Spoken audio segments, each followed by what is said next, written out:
As a Matter of Course by Annie Payson Call. Preface and Introduction. Preface. The aim of this book is to assist towards the removal of nervous irritants, which are not only the cause of much physical disease, but materially interfere with the best possibilities of usefulness and pleasure in everyday life. Introduction.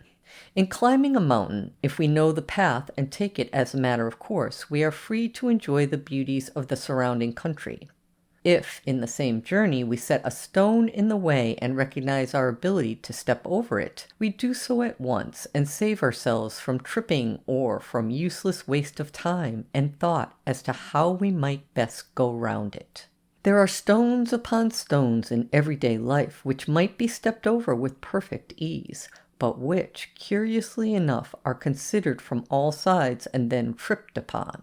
And the result is a stubbing of the moral toes and a consequent irritation of the nervous system. Or, if semi-occasionally one of these stones is stepped over as a matter of course, the danger is that attention is immediately called to the action by admiring friends, or by the person himself, in a way so to tickle the nervous system that it amounts to an irritation, and causes him to trip over the next stone, and finally tumble on his nose. Then, if he is not wise enough to pick himself up and walk on with the renewed ability of stepping over future stones, he remains on his nose far longer than is either necessary or advisable. These various stones in the way do more towards keeping a nervous system in a chronic state of irritation than is imagined. They are what might perhaps be called the outside elements of life. These, once normally faced, cease to exist as impediments, dwindle away, and finally disappear altogether. Thus we are enabled to get nearer the kernel and have a growing realization of life itself.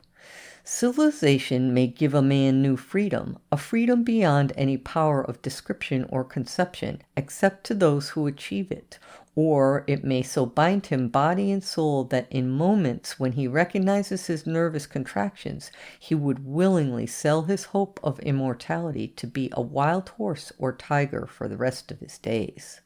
These stones in the way are the result of a perversion of civilization and the cause of much contraction and unnecessary suffering.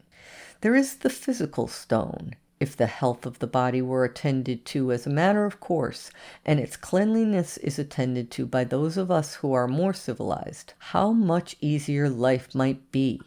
Indeed, the various trippings on and endeavors to encircle this physical stone raise many phantom stones, and the severity of the fall is just as great when one trips over a stone that is not there. Don Quixote was quite exhausted when he had been fighting the windmills.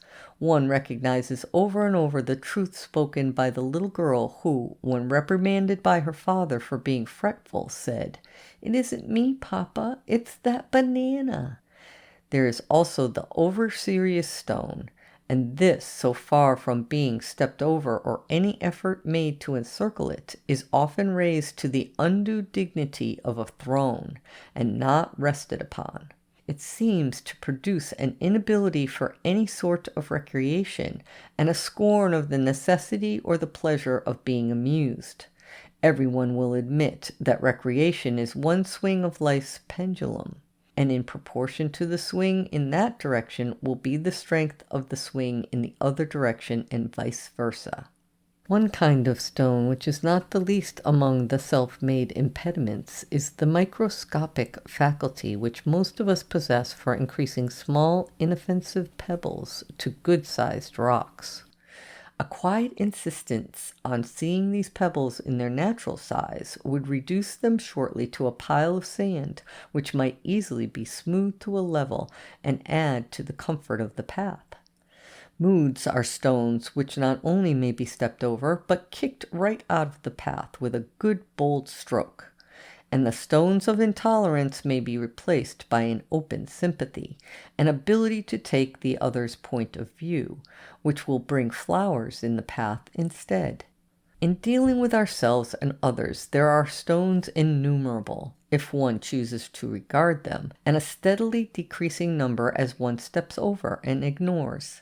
In our relations with illness and poverty, so-called, the ghosts of stones multiply themselves as the illness or the poverty is allowed to be a limit rather than a guide. And there is nothing that exercises all such ghosts more truly than a free and open intercourse with little children. If we take this business of slipping over our various nerve stones as a matter of course and not as a matter of sentiment, we get a powerful result just as surely as we get powerful results in obedience to any other practical laws. In bygone generations, men used to fight and kill one another for the most trivial cause.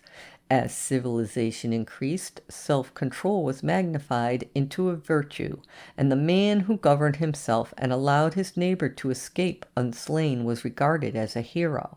Subsequently, general slashing was found to be incompatible with the well-ordered community, and forbearance in killing or scratching or any other unseemly manner of attacking an enemy was taken as a matter of course. Nowadays, we do not know how often this old desire to kill is repressed, a brain impression of hatred thereby intensified, and a nervous irritation caused which has its effect upon the entire disposition. It would hardly be feasible to return to the killing to save the irritation that follows repression. Civilization has taken us too far for that. But civilization does not necessarily mean repression. There are many refinements of barbarity in our civilization which might be dropped now, as the coarser expressions of such states were dropped by our ancestors to enable them to reach the present stage of knives and forks and napkins. And inasmuch as we are farther on the way towards a true civilization, our progress should be more rapid than that of our barbaric grandfathers. An increasingly accelerated progress has proved possible in scientific research and discovery. Why not, then, in our practical dealings with ourselves and one another? Does it not seem likely that the various forms of nervous irritation, excitement, or disease may result as much from the repressed savage within us as from the complexity of civilization? The remedy is not to let the savage have his own way. With many of us, indeed, this would be difficult because of the generations of repression behind us. It is to cast his skin, so to speak, and rise to another order of living. Certainly repression is only apparent progress. No good physician would allow it in bodily disease, and on careful observation the law seems to hold good in other phases of life. There must be a practical way by which these stones, these survivals of barbaric times, may be stepped over and made finally to disappear. The first necessity is to take the practical way, and not the sentimental. Thus, true sentiment is found, not lost. The second is to follow daily, even hourly, the process of stepping over until it comes to be indeed a matter of course. So little by little shall we emerge from this mass of abnormal nervous irritation into what is more truly life itself. End of preface and introduction. Physical care. Rest, fresh air, exercise, and nourishment, enough of each in proportion to the work done, are the material essentials to a healthy physique. Indeed, so simple is the whole process of physical care, it would seem absurd to write about it at all. The only excuse for such writing is the constant disobedience to natural laws which has resulted from the useless complexity of our civilization. There is a current of physical order which, if one once gets into, gives an instinct as to what to do and what to leave undone, as true as the instinct which leads a man to wash his hands when they need it, and to wash them often enough so that they never remain soiled for any length of time, simply because that state is uncomfortable to their owner. Soap and water are not unpleasant to most of us in their process of cleansing. We have to deny ourselves nothing through their use. To keep the digestion in order, It is often necessary to deny ourselves certain sensations of the palate which are pleasant at the time. So by a gradual process of not denying, we are swung out of the instinctive nourishment current, and life is complicated for us, either by an amount of thought as to what we should or should not eat, or by irritations which arise from having eaten the wrong food. It is not uncommon to find a mind taken up for some hours in wondering whether that last piece of cake will digest. We can easily see how from this there might be developed a nervous sensitiveness about eating, which would prevent the individual from eating even the food that is nourishing. This last is a not unusual form of dyspepsia, a dyspepsia which keeps itself alive on the patient's want of nourishment. Fortunately, the process of getting back into the true food current is not difficult if one will adopt it. The trouble is in making the bold plunge. If anything is eaten that is afterwards deemed to have been imprudent, let it disagree. Take the full consequences and bear them like a man, with whatever remedies are found to lighten the painful result. Having made sure through bitter experience that a particular food disagrees, simply do not take it again and think nothing about it. It does not exist for you. A nervous resistance to any sort of indigestion prolongs the attack and leaves a brain impression which not only makes the same trouble more liable to recur, but increases the temptation to eat forbidden fruit. Of course, this is always preceded by a full persuasion that the food is not likely to disagree with us now simply because it did before, and to some extent this is true.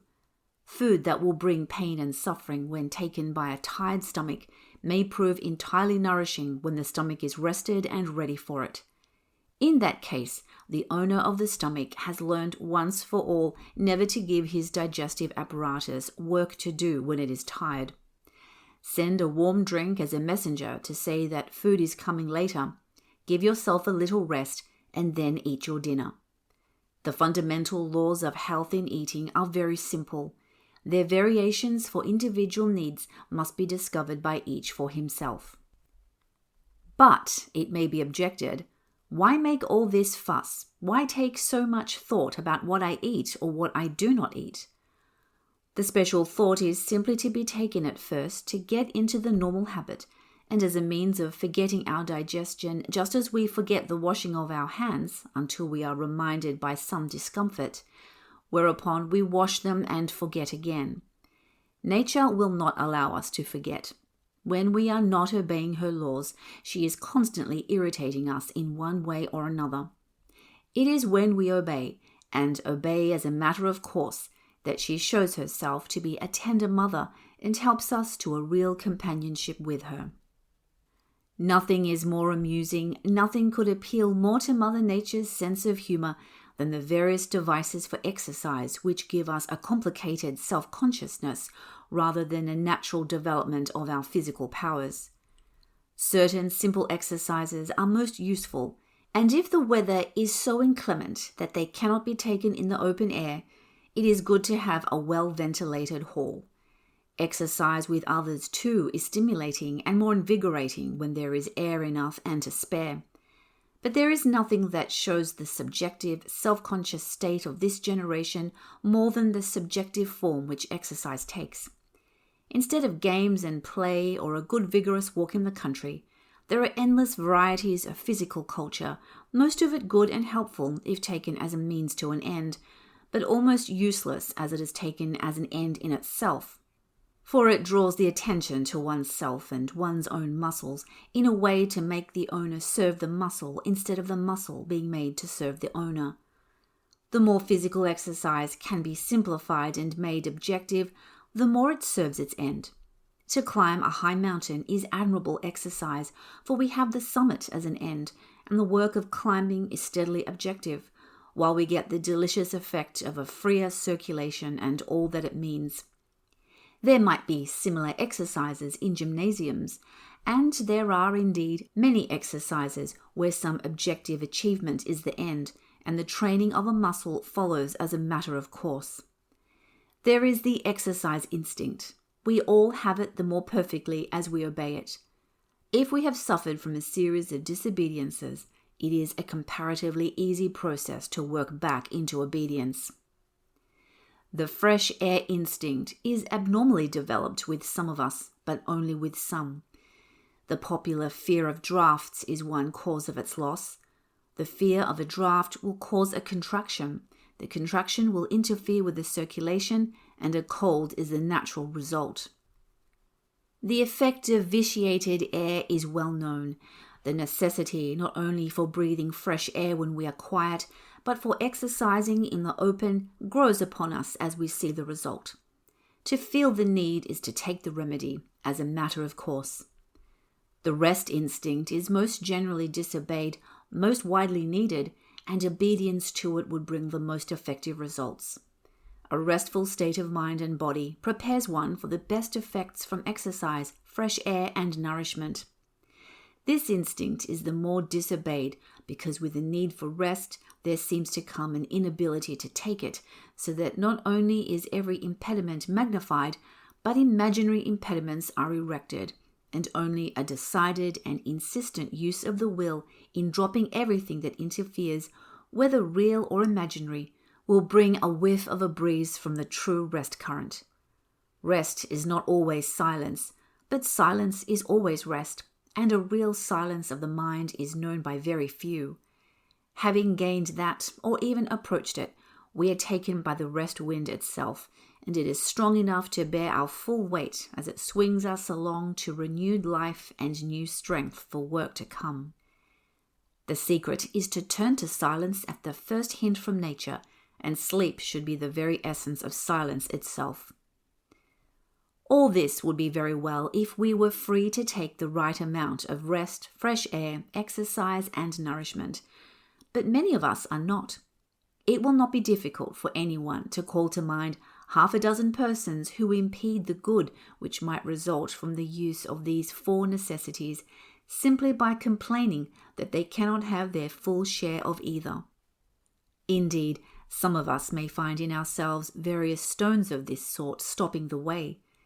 To take what we can and be thankful not only enables us to gain more from every source of health, but opens the way for us to see clearly how to get more. This complaint, however, is less of an impediment than the whining and fussing which come from those who are free to take all four in abundance, and who have the necessity of their own especial physical health so much at heart that there is room to think of little else. These people crowd into the various schools of physical culture by the hundred, pervade the rest cures, and are ready for any new physiological fad which may arise, with no result but more physical culture, more rest cure, and more fads. Nay, there is sometimes one other result: disease. That gives them something tangible to work for or to work about.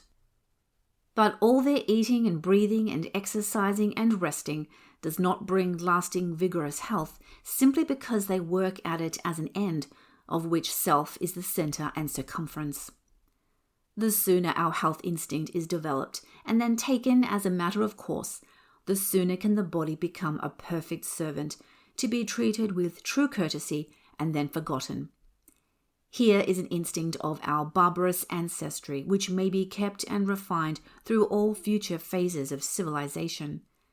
This instinct is natural, and the obedience to it enables us to gain more rapidly in other higher instincts, which, if our ancestors had at all, were so embryonic as not to have attained expression.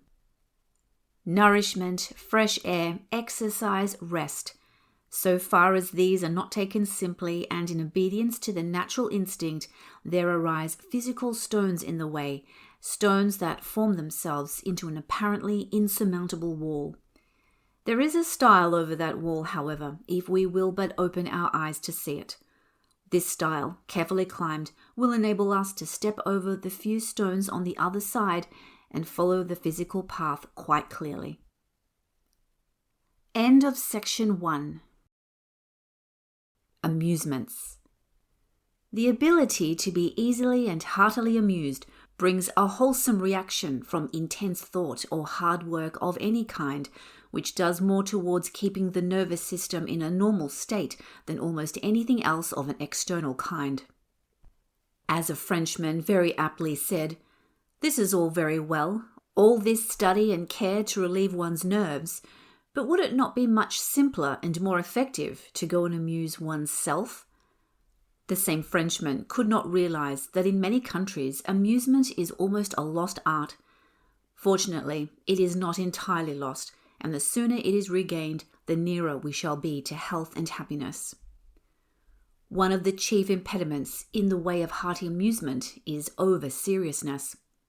There should be two words for serious, as there are literally two meanings.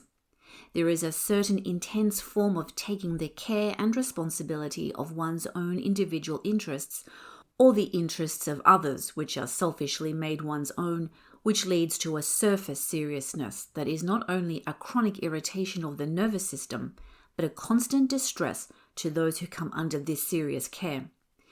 This is taking life au grand sérieux. The superficiality of this attitude is striking and would be surprising could the sufferer from such seriousness once see himself, or more often it is herself, in a clear light. It is quite common to call such a person over-serious when in reality he is not serious enough. He or she is laboring under a sham seriousness, as an actor might who had such a part to play and merged himself in the character. These people are simply exaggerating their own importance to life, instead of recognizing life's importance to them. An example of this is the heroine of Mrs. Ward's Robert Elsmere, who refused to marry because the family could not get on without her, and when finally she consented, the family lived more happily and comfortably than when she considered herself their leader. If this woman's seriousness, which blinded her judgment, had been real instead of sham, the state of the case would have been quite clear to her, but then indeed there would have been no case at all. When seriousness is real, it is never intrusive and can never be overdone. It is simply a quiet, steady obedience to recognized laws followed as a matter of course, which must lead to a clearer appreciation of such laws and of our own freedom in obeying them. Whereas with a sham seriousness, we dwell upon the importance of our own relation to the law and our own responsibility in forcing others to obey. With the real, it is the law first and then my obedience. With the sham, it is myself first and then the laws, and often a strained obedience to laws of my own making. This sham seriousness, which is peculiarly a New England trait, but may also be found in many other parts of the world, is often the perversion of a strong, fine nature.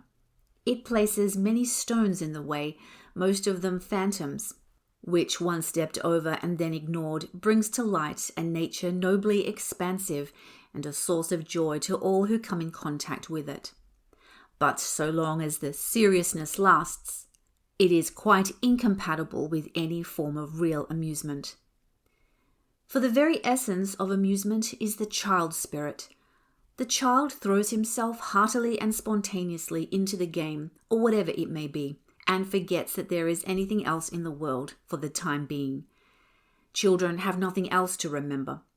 We have the advantage of them there, in the pleasure of forgetting and in the renewed strength with which we can return to our work or care in consequence. Anyone who cannot play children's games with children and with the same enjoyment that children have does not know the spirit of amusement. For this same spirit must be taken into all forms of amusement, especially those that are beyond the childish mind, to bring the delicious reaction which nature is ever ready to bestow. This is almost a self-evident truth, and yet so confirmed is man in his sham maturity that it is quite common to see one look with contempt and a sense of superiority which is ludicrous upon another who is enjoying a child's game like a child. The trouble is that many of us are so contracted in and oppressed by our own self-consciousness that open spontaneity is out of the question and even inconceivable. The sooner we shake it off, the better. When the great philosopher said, "Except ye become as little children," he must have meant it all the way through in spirit, if not in the letter. It certainly is the common sense view, whichever way we look at it, and proves as practical as walking upon one's feet. With the spontaneity grows the ability to be amused, and with that ability comes new power for better and really serious work.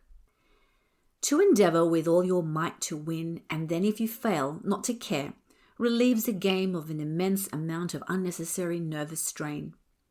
A spirit of rivalry has so taken hold of us and become such a large stone in the way that it takes well nigh a reversal of all our ideas to realize that this same spirit is quite compatible with a good, healthy willingness that the other man should win, if he can. Not from the goody-goody motive of wishing your neighbor to beat. No neighbor would thank you for playing with him in that spirit, but from a feeling that you have gone in to beat. You have done your best as far as you could see, and where you have not, you have learned to do better. The fact of beating is not of paramount importance. Each man should have his chance, and from your opponent's point of view, provided you were as severe on him as you knew how to be at the time, it is well that he won. You will see that it does not happen again. Curious it is that the very men or women who would scorn to play a child's game in a childlike spirit will show the best known form of childish fretfulness and sheer naughtiness in their way of taking a game which is considered to be more on a level with the adult mind, and so rasp their nerves and the nerves of their opponents that recreation is simply out of the question. Whilst one should certainly have the ability to enjoy a child's game with a child and like a child, that not only does not exclude the preference which many, perhaps most of us, may have for more mature games, it gives the power to play those games with a freedom and ease which help to preserve a healthy nervous system. If, however, amusement is taken for the sole purpose of preserving a normal nervous system or for returning to health, it loses its zest just in proportion. If, as is often the case, one must force oneself to it at first, the love of the fun will gradually come as one ignores the first necessity of forcing, and the interest will come sooner if a form of amusement is taken quite opposite to the daily work, a form which will bring new faculties and muscles into action. There is, of course, nothing that results in a more unpleasant state of ennui than an excess of amusement. After a certain amount of careless enjoyment, life comes to a deadly, stupid standstill. All the forms of amusement grow lower. In either case, the effect upon the nervous system is worse even than overwork. The variety in sources of amusement is endless, and the ability to get amusement out of almost anything is delightful as long as it is well balanced. After all, our amusement depends upon the way in which we take our work, and our work again depends upon the amusement. They play back and forth into one another's hands. The man or the woman who cannot get the holiday spirit, who cannot enjoy pure fun for the sake of fun, who cannot be at one with a little child, not only is missing much in life that is clear happiness, but is draining his nervous system and losing his better power for work accordingly. This anti-amusement stone once removed, the path before us is entirely new and refreshing. The power to be amused runs in nations, but each individual is in himself a nation and can govern himself as such, and if he has any desire for the prosperity of his own kingdom, let him order a public holiday at regular intervals and see that the people enjoy it. End of section 2. Brain impressions. The mere idea of a brain clear from false impressions gives a sense of freedom which is refreshing. In a comic journal some years ago, there was a picture of a man in a most self-important attitude, with two common mortals in the background gazing at him. "What makes him stand like that?" said one. "Because," answered the other, "that is his own idea of himself." The truth suggested in that picture strikes one aghast, for in looking about us we see constant examples of attitudinizing in one's own idea of oneself. There is sometimes a feeling of fright as to whether I am not quite as abnormal in my idea of myself as are those about me. If one could only get the relief of acknowledging ignorance of oneself, Light would be welcome, however given. In seeing the truth of an unkind criticism, one could forget to resent the spirit, and what an amount of nerve friction might be saved. Imagine the surprise of a man who, in return for a volley of abuse, should receive thanks for light thrown upon a false attitude. Whatever we are enabled to see relieves us of one mistaken brain impression, which we can replace by something more agreeable. And if, in the excitement of feeling, the mistake was exaggerated, what is that to us? All we wanted was to see it in quality. As to degree, that lessens in proportion as the quality is bettered. Fortunately, in living our own idea of ourselves, it is only ourselves we deceive, with possible exceptions in the case of friends who are so used to us or so overfond of us as to lose the perspective. There is the idea of humility, an obstinate belief that we know we are nothing at all and deserve no credit, which, literally translated, means we know we are everything and deserve every credit. There is the idea, too, of immense dignity, of freedom from all self-seeking and from all vanity. But it is idle to attempt to catalog these various forms of private theatricals. They are constantly to be seen about us. It is with surprise unbounded that one hears another calmly assert that he is so-and-so or so-and-so, and in his next action or next 100 actions sees that same assertion entirely contradicted. Daily familiarity with the manifestations of mistaken brain impressions does not lessen one's surprise at this curious personal contradiction. It gives one an increasing desire to look to oneself and see how far these private theatricals extend in one's own case, and to throw off the disguise as far as it is seen, with a full acknowledgement that there may be, probably is, an abundance more of which to rid oneself in future. There are many ways in which true openness in life, one with another, would be of immense service, and not the least of these is the ability gained to erase false brain impressions.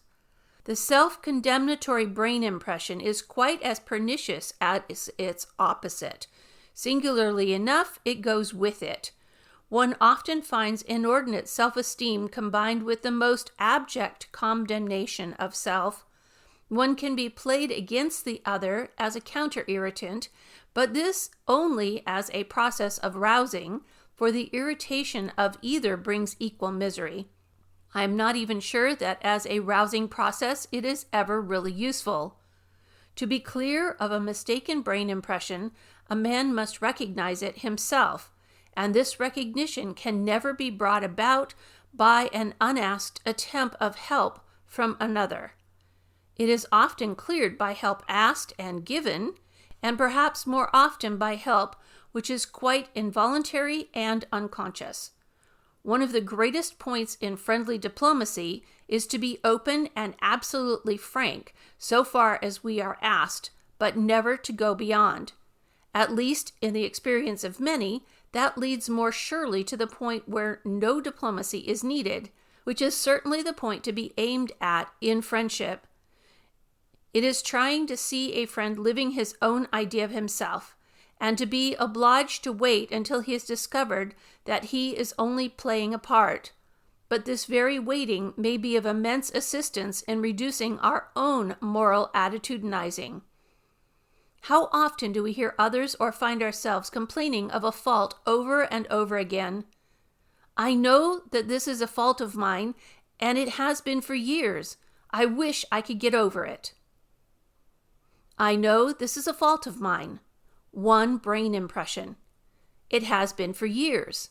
A dozen or more brain impressions, according to the number of years, until we have drilled the impression of that fault in by emphasizing it over and over to an extent which daily increases the difficulty of dropping it. So, if we have the habit of unpunctuality and emphasize it by deploring it, it keeps us always behind time. If we are sharp-tongued and dwell with remorse on something said in the past, it increases the tendency in the future. The slavery to nerve habit is a well-known psychological fact, but nerve habit may be strengthened negatively as well as positively. When this is more widely recognized and the negative practice avoided, much will have been done towards freeing us from our subservience to mistaken brain impressions. Let us take an instance, unpunctuality, for example, as that is a common form of repetition. If we really want to rid ourselves of the habit, suppose every time we are late, we cease to deplore it. Make a vivid mental picture of ourselves as being on time at the next appointment. Then, with the how and the when clearly impressed upon our minds, there should be an absolute refusal to imagine ourselves anything but early. Surely, that would be quite as effective as a constant repetition of the regret we feel at being late, whether this is repeated aloud to others or only in our own minds. As we place the two processes side by side, the latter certainly has the advantage and might be tried until a better is found. Of course, we must beware of getting an impression of promptness which has no ground in reality. It is quite possible for an individual to be habitually and exasperatingly late, with all the air and innocence of unusual punctuality. It would strike us as absurd to see a man painting a house the color he did not like, and go on painting it the same color, to show others and himself that which he detested. Is it not equally absurd for any of us, through the constant expression of regret for a fault, to impress the tendency for it more and more upon the brain? It is intensely sad when the consciousness of evil once committed has so impressed a man with a sense of guilt as to make him steadily undervalue himself and his own powers. Here is a case where one's own idea of oneself is 75% below par, and a gentle and consistent encouragement in raising that idea is most necessary before par is reached. And par, as I understand it, is simple freedom from any fixed idea of oneself, either good or bad. If fixed impressions of oneself are stones in the way, the same certainly holds good with fixed impressions of others. Unpleasant brain impressions of others are great weights and greater impediments in the way of clearing our own brains. Suppose so-and-so had such a fault yesterday. It does not follow that he has not rid himself of at least part of it today. Why should we hold the brain impression of his mistake, so that every time we look at him we make it stronger? He is not the gainer thereby, and we certainly are the losers. Repeated brain impressions of another's fault prevent our discerning his virtues. We are constantly attributing to him disagreeable motives which arise solely from our idea of him, and of which he is quite innocent. Not only so, but our mistaken impressions increase his difficulty in rising to the best of himself. For anyone whose temperament is in the least sensitive is oppressed by what he feels to be another's idea of him until he learns to clear himself of that as well as of other brain impressions. It is not uncommon to hear one go over and over a supposed injury or even small annoyances from others with the reiterated assertion that he fervently desires to forget such injury or annoyances. This fervent desire to forgive and forget expresses itself by a repeated brain impression of that which is to be forgiven. And if this is so often repeated in words, how many times more must it be repeated mentally? Thus, the brain impression is increased until at last forgetting seems out of the question, and forgiving is impossible unless one can at the same time so entirely forget the ill feeling roused as to place it beyond recall. Surely, if we realize the force and influence of unpleasant brain impressions, it would be a simple matter to relax and let them escape, to be replaced by others that are only pleasant. It cannot be that we enjoy the discomfort of the disagreeable impressions. And yet, so curiously perverted is human nature that we often hear a revolting story told with a preface, "Oh, I can't bear to think of it." and the whole story is given with a careful attention to detail, which is quite unnecessary, even if there were any reason for telling the story at all, and generally concluded with a repetition of the prefatory exclamation. How many pathetic sights are told of, to no end but the repetition of an unpleasant brain impression? How many past experiences, past illnesses are gone over and over, which serve the same worse than useless purpose, that of repeating and emphasizing the brain impression. A little pain is made a big one by persistent dwelling upon it. What might have been a short pain is sometimes lengthened for a lifetime. Similarly, an old pain is brought back by recalling a brain impression. The law of association is well known. We all know how familiar places and happenings will recall old feelings. We can realize this at any time by mentally reviving the association. By dwelling on the pain we had yesterday, we are encouraging it to return tomorrow. By emphasizing the impression of an annoyance of today, we are making it possible to suffer beyond expression from annoyances to come.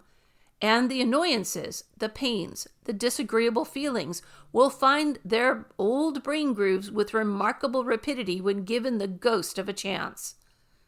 I have known more than one case where a woman kept herself ill by the constant repetition to others and to herself of a nervous shock. A woman who had once been frightened by burglars refused to sleep for fear of being awakened by more burglars, thus increasing her impression of fear. And of course, if she slept at all, she was liable at any time to wake with a nervous start. The process of working herself into nervous prostration through this constant, useless repetition was not slow. The fixed impressions of preconceived ideas in any direction are strangely in the way of real freedom. It is difficult to catch new harmonies with old ones ringing in our ears. Still more difficult when we persist in listening at the same time to discords. The experience of arguing with another whose preconceived idea is so firmly fixed that the argument is nothing but a series of circles might be funny if it were not sad, and it often is funny in spite of the sadness. Suppose we should insist upon retaining an unpleasant brain impression only when and so long as it seemed necessary in order to bring a remedy. That accomplished, suppose we dropped it on the instant. Suppose further that we should continue this process and never allow ourselves to repeat a disagreeable brain impression aloud or mentally. Imagine the result. Nature abhors a vacuum. Something must come in place of the unpleasantness. Therefore, way is made for feelings more comfortable to oneself and to others. Bad feelings cause contraction, good ones expansion. Relax the muscular contraction, take a long free breath of fresh air, and expansion follows as a matter of course. Drop the brain contraction, take a good inhalation of whatever pleasant feeling is nearest, and the expansion is a necessary consequence. As we expand mentally, disagreeable brain impressions that in former contracted states were eclipsed by greater ones will be keenly felt and dropped at once for the mere relief thus obtained. The healthier the brain, the more sensitive it is to false impressions, and the more easily are they dropped. One word by way of warning: we can never rid ourselves of an uncomfortable brain impression by saying, "I will try to think something pleasant of that disagreeable man." The temptation, too, is very common to say to ourselves clearly, "I will try to think of something pleasant," and then leave of that disagreeable man a subtle feeling in the background. The feeling in the background, however unconscious we may be of it, is a strong brain impression, all the stronger because we fail to recognize it, and the result of our something pleasant is an insidious complacency at our own magnanimous disposition. Thus we get the disagreeable brain impression of another, backed up by our agreeable brain impression of ourselves, both mistaken. Unless we keep a sharp lookout, we may here get into a snarl from which extraction is slow work. Neither is it possible to counteract an unpleasant brain impression by something pleasant but false. We must call a spade a spade. but not consider it a component part of the man who handles it, nor yet associate the man with the spade, or the spade with the man. When we drop it, so long as we drop it for what it is worth, which is nothing in the case of the spade in question, we have dropped it entirely. If we try to improve our brain impression by insisting that a spade is something better and pleasanter, we are transforming a disagreeable impression to a mongrel state, which again brings anything but a happy result. Simply to refuse all unpleasant brain impressions with no effort or desire to recast them into something that they are not seems to be the only clear process to freedom. Not only so, but whatever there might have been pleasant in what seemed entirely unpleasant can more truly return as we drop the unpleasantness completely. It is a good thing that most of us can approach the freedom of such a change in imagination before we reach it in reality, so we can learn more rapidly not to hamper ourselves or others by retaining disagreeable brain impressions of the present or by recalling others of the past. End of section 3. The triviality of trivialities. Life is clearer, happier, and easier for us as things assume their true proportions. I might better say, as they come nearer in appearance to their true proportions, for it seems doubtful whether anyone ever reaches the place in this world where the sense of proportion is absolutely normal. Some come much nearer than others, and part of the interest of living is the growing realization of better proportion, and the relief from the abnormal state in which circumstances seem quite out of proportion in their relation to one another. Imagine a landscape painter who made his cows as large as the houses, his blades of grass waving above the tops of the trees, and all things similarly disproportionate. Or worse, imagine a disease of the retina which caused a like curious change in the landscape itself, wherein a mountain appeared to be a molehill, and a molehill a mountain. It seems absurd to think of, and yet is not the want of a true sense of proportion in the circumstances and relations of life quite as extreme with many of us? It is well that our physical sense remains intact. If we lost that too, there would seem to be but little hope indeed. Now almost the only thing needed for a rapid approach to a more normal mental sense of proportion is a keener recognition of the want. But this want must be found first in ourselves, not in others.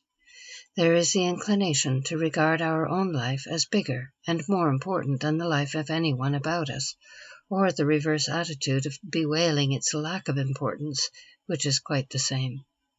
In either case, our own life is dwelt upon first. Then there is the immediate family, after that our own especial friends, all assuming a gigantic size, which puts quite out of the question an occasional bird's-eye view of the world in general. Even objects which might be in the middle distance of a less extended view are quite screened by the exaggerated size of those which seem to concern us most immediately. One's own life is important. One's own family and friends are important, very, when taken in their true proportion. One should surely be able to look upon one's own brothers and sisters as if they were the brothers and sisters of another, and to regard the brothers and sisters of another as one's own. Singularly, too, real appreciation of and sympathy with one's own grows with this broader sense of relationship.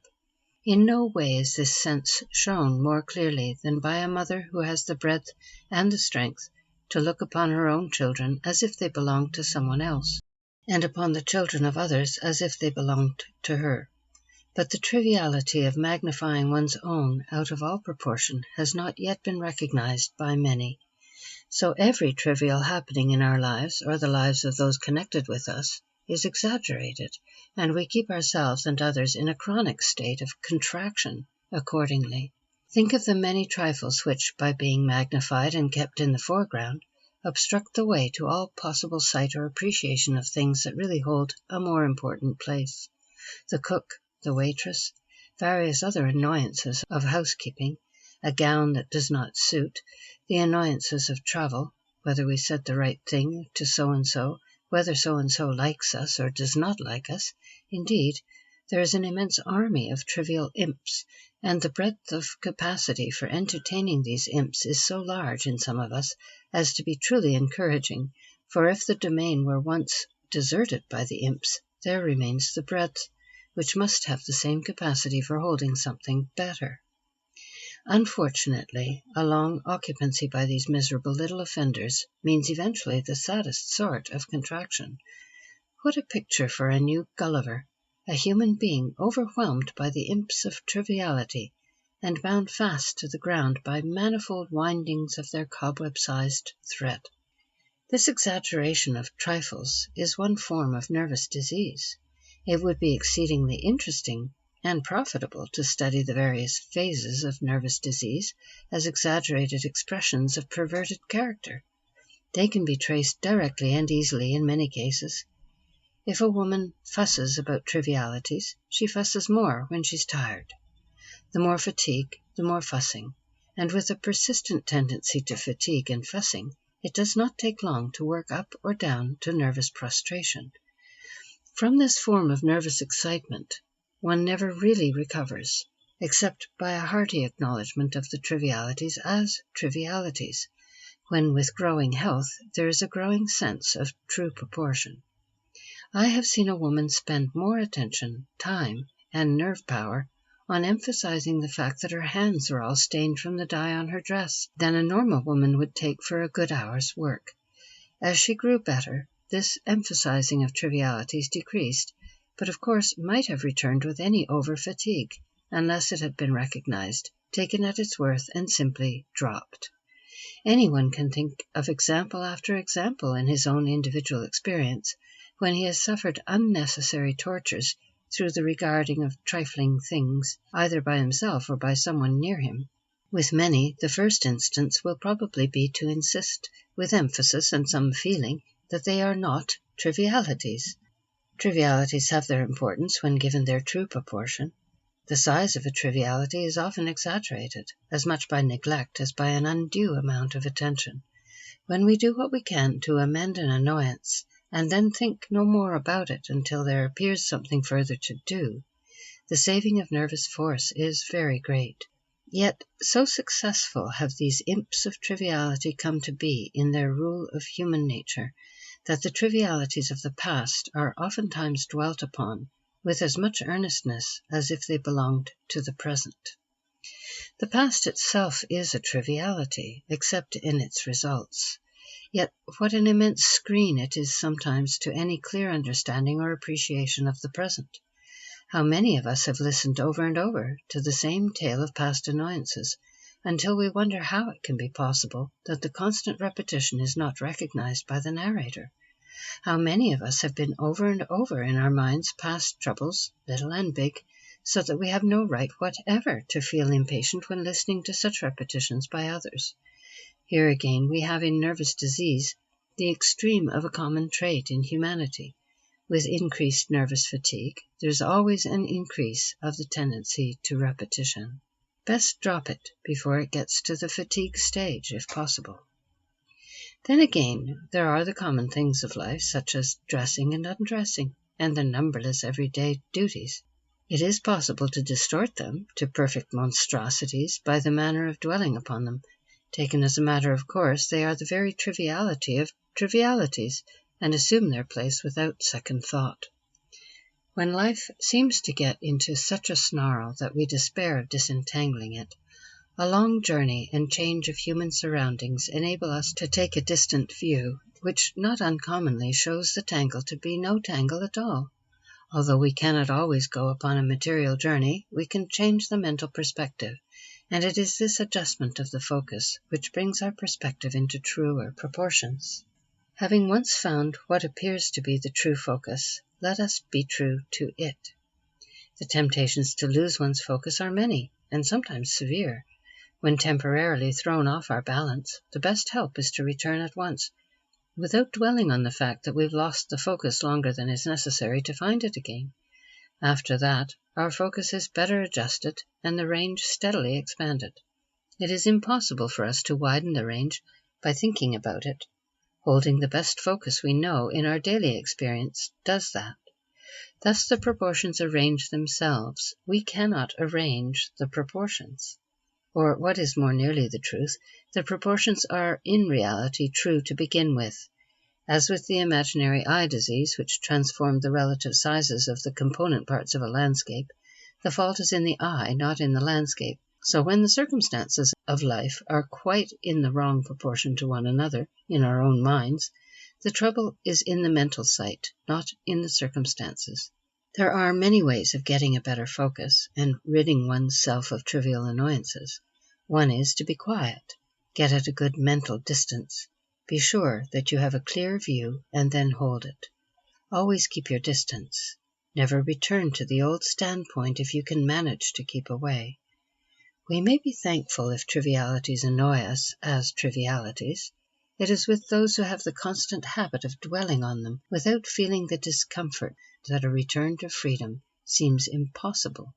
As one comes to realize, even in a slight degree, the triviality of trivialities, and then forget them entirely in a better idea of true proportion, the sense of freedom gained is well worth working for. It certainly brings the possibility of a normal nervous system much nearer. End of section 4. Moods. Relief from the mastery of an evil mood is like fresh air after having been several hours in a close room. If one should go to work deliberately to break up another's nervous system, and if one were perfectly free in methods of procedure, the best way would be to throw upon the victim in rapid sequence a long series of the most extreme moods. The disastrous result could be hastened by insisting that each mood should be resisted as it manifested itself, for then there would be the double strain, the strain of the mood and the strain of resistance. It is better to let a mood have its way than to suppress it. The story of the man who suffered from varicose veins and was cured by the waters of Lourdes, only to die a little later from an affection of the heart, which arose from the suppression of the former disease, is a good illustration of the effect of mood suppression. In the case cited, death followed at once, but death from repeated impressions of moods resisted is long drawn out, and the suffering intense, both for the patient and for his friends.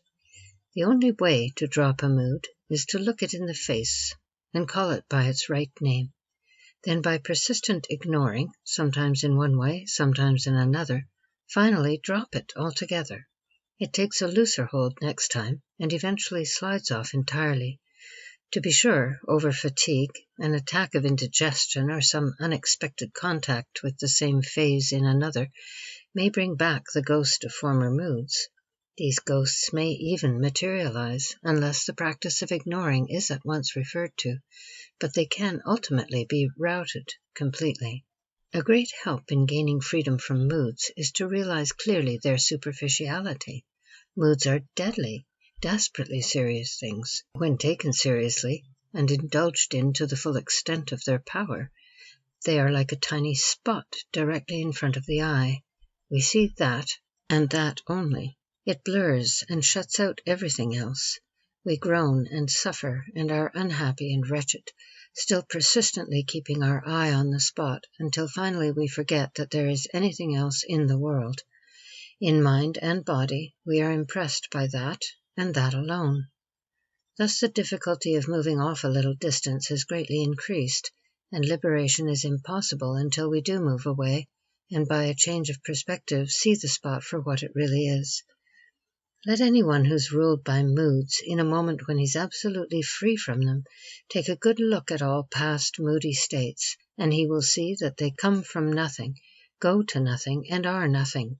Indeed, that has been and is often done by the moody person, with at the same time an unhappy realization that when the moods are on him, they are as real as they are unreal when he's free.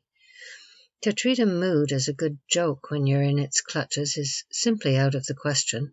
But to say, "This now is a mood.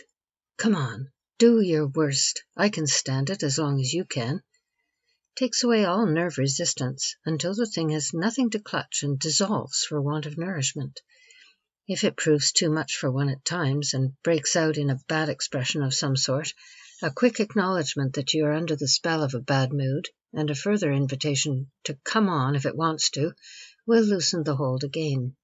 If the mood is a melancholy one, speak as little as possible under its influence. Go on and do whatever there is to be done, not resisting it in any way, but keep busy. This non-resistance can perhaps be better illustrated by taking, instead of a mood, a person who teases. It is well known that the more we are annoyed, the more our opponent teases, and that the surest and quickest way of freeing ourselves is not to be teased. We can ignore the teaser externally with an internal irritation which he sees as clearly as if we expressed it. We can laugh in such a way that every sound of our own voice proclaims the annoyance we're trying to hide. It is when we take his words for what they are worth and go with him that the wind is taken out of his sails, and he stops because there's no fun in it. The experience with the mood is quite parallel, though rather more difficult at first, for there's no enemy like the enemies in oneself, no teasing like the teasing from oneself. It takes a little longer, a little heartier and more persistent process of non-resistance to cure the teasing from one's own nature. But the process is just as certain, and the freedom greater in result. Why is it not clear to us that to set our teeth, clench our hands, or hold any form of extreme tension and mistaken control doubles, trebles, and quadruples the impression of the feeling controlled, and increases by many degrees its power for attacking us another time? Persistent control of this kind gives a certain sort of strength. It might be called sham strength, for it takes it out of one in other ways, but the control that comes from non-resistance brings a natural strength, which not only steadily increases, but spreads on all sides, as the growth of a tree is even in its development. Quote, "If a man takes your cloak, give him your coat also. If one compel you to go a mile, go with him twain. Love your enemies, do good to them that hurt you, and pray for them that despitefully use you." End quote. Why have we been so long in realizing the practical, I might say the physiological truth of this great philosophy? Possibly because in forgiving our enemies we've been so impressed with the idea that it was our enemies we were forgiving. If we realized that following this philosophy would bring us real freedom, it would be followed steadily as a matter of course, and with no more sense that we deserve credit for doing a good thing than a man might have in walking out of prison when his jailer opened the door. So it is with our enemies, the moods. I've written heretofore of bad moods only, but there are moods and moods. In a degree, certainly, one should respect one's moods. Those who are subject to bad moods are equally subject to good ones, and the superficiality of the happier modes is just as much to be recognized as that of the wretched ones. In fact, in recognizing the shallowness of our happy moods, we are storing ammunition for a healthy openness and freedom from the opposite forms. With the full realization that a mood is a mood, we can respect it, and so gradually reach a truer evenness of life. Moods are phases that we are all subject to whilst in the process of finding our balance. The more sensitive and finer the temperament, the more moods. The rhythm of moods is most interesting, and there is a spice about the change which we need to give relish to these first steps towards the art of living. It is when their seriousness is exaggerated that they lose their power for good and make slaves of us. The seriousness may be equally exaggerated in succumbing to them and in resisting them. In either case, they are our masters and not our slaves. They are steady consumers of the nervous system in their ups and downs when they master us, and of course retain no jot of that fascination which is a good part of their very shallowness, and brings new life as we take them as a matter of course. Then we are swung in their rhythm, never once losing sight of the point that it is the mood that is to serve us, and not we, the mood. As we gain freedom from our own moods, we are enabled to respect those of others, and give up any endeavor to force a friend out of his moods, or even to lead him out unless he shows a desire to be led. Nor do we rejoice fully in the extreme of his happy moods, knowing the certain reaction. Respect for the moods of others is necessary to a perfect freedom from our own. In one sense, no man is alone in the world. In another sense, every man is alone, and with moods especially, a man must be left to work out his own salvation unless he asks for help. So as he understands his moods and frees himself from their mastery, he will find that moods are, in reality, one of nature's gifts, a sort of melody which strengthens the harmony of life and gives it fuller tone. Freedom from moods does not mean the loss of them any more than non-resistance means allowing them to master you. It is non-resistance with the full recognition of what they are that clears the way. End of section 5. Tolerance. When we are tolerant, as a matter of course, the nervous system is relieved of almost the worst form of persistent irritation it could have. The freedom of tolerance can only be appreciated by those who have known the suffering of intolerance and gained relief. A certain perspective is necessary to a recognition of the full absurdity of intolerance. One of the greatest absurdities of it is evident when we're annoyed and caused intense suffering by our intolerance of others, and as a consequence blame others for the fatigue or illness which follows. However mistaken or blind other people may be in their habits or their ideas, it is entirely our fault if we are annoyed by them. The slightest blame given to another in such a case on account of our suffering is quite out of place. Our intolerance is often unconscious. It is disguised under one form of annoyance or another, but when looked full in the face, it can only be recognized as intolerance. Of course, the most severe form is when the belief, the action or habit of another interferes directly with our own selfish aims. That brings the double annoyance of being thwarted and of rousing more selfish antagonism. Where our selfish desires are directly interfered with, or even where an action we know to be entirely right is prevented, intolerance only makes matters worse. If expressed, it probably rouses bitter feelings in another. Whether we express it openly or not, it keeps us in a state of nervous irritation, which is often most painful in its results. Such irritation, if not extreme in its effect, is strong enough to keep any amount of pure enjoyment out of life. There may be someone who rouses our intolerant feelings, and who may have many good points which might give us real pleasure and profit, but they all go for nothing before our blind, restless intolerance. It is often the case that this imaginary enemy is found to be a friend and ally in reality, if we once drop the wretched state of intolerance long enough to see him clearly.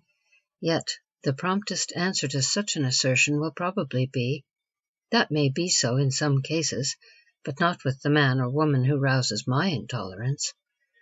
It is a powerful temptation, this one of intolerance, and takes hold of strong natures. It frequently rouses tremendous tempests before it can be recognized and ignored, and with the tempest comes an obstinate refusal to call it by its right name, and a resentment towards others for rousing in us what should not have been there to be roused. So long as a tendency to anything evil is in us, it is a good thing to have it roused, recognized, and shaken off, and we might as reasonably blame a rock over which we stumble for the bruises received as blame the person who rouses our intolerance for the suffering we endure. This intolerance, which is so useless, seems strangely absurd when it is roused through some interference with our own plans, but it is stranger when we are rampant against a belief which does not in any way interfere with us. This last form is more prevalent in antagonistic religious beliefs than in anything else. The excuse given would be an earnest desire for the salvation of our opponent, but who ever saved a soul through an ungracious intolerance of that soul's chosen way of believing or living? The danger of loss would seem to be all on the other side. One's sense of humor is touched, in spite of oneself, to hear a war of words and feeling between two Christians, whose belief is supposed to be founded on the axiom, "Judge not, that ye be not judged." Without this intolerance, argument is interesting and often profitable. With it, the disputants gain each a more obstinate belief in his own doctrines, and the excitement is steadily destructive to the best health of the nervous system. Again, there is the intolerance felt from various little ways and habits of others, habits which are comparatively nothing in themselves, but which are monstrous in their effect upon a person who is intolerant of them. One might almost think we enjoyed irritated nerves, so persistently do we dwell upon the personal peculiarities of others. Indeed, there's no better example of biting off one's own nose than the habit of intolerance. It might more truly be called the habit of irritating one's own nervous system. Having recognized intolerance as intolerance, having estimated it at its true worth, the next question is how to get rid of it. The habit has not infrequently made such a strong brain impression that in spite of an earnest desire to shake it off, it persistently clings. Of course, the soil about the obnoxious growth is loosened the moment we recognize its true quality. That is a beginning, and the rest is easier than might be imagined by those who've not tried it. Intolerance is an unwillingness that others should live in their own way, believe as they prefer to, hold personal habits which they enjoy or are unconscious of, or interfere in any degree with our ways, beliefs, or habits. That very sense of unwillingness causes a contraction of the nerves which is wasteful and disagreeable. The feeling rouses the contraction more feeling, and so the intolerance is increased in cause and in effect.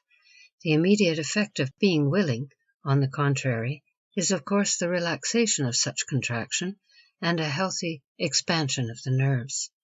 Try the experiment on some small pet form of intolerance. Try to realize what it is to feel quite willing. Say over and over to yourself that you are quite willing so-and-so should make that curious noise with his mouth. Do not hesitate at the simplicity of saying the words to yourself. That brings a much quicker effect at first. By and by we get accustomed to the sensation of willingness and can recall it with less repetition of words or without words at all. When the feeling of nervous annoyance is roused by the other, counteract it on the instant by repeating silently, "I am quite willing you should do that. Do it again." The man or woman, whoever he or she may be, is quite certain to oblige you.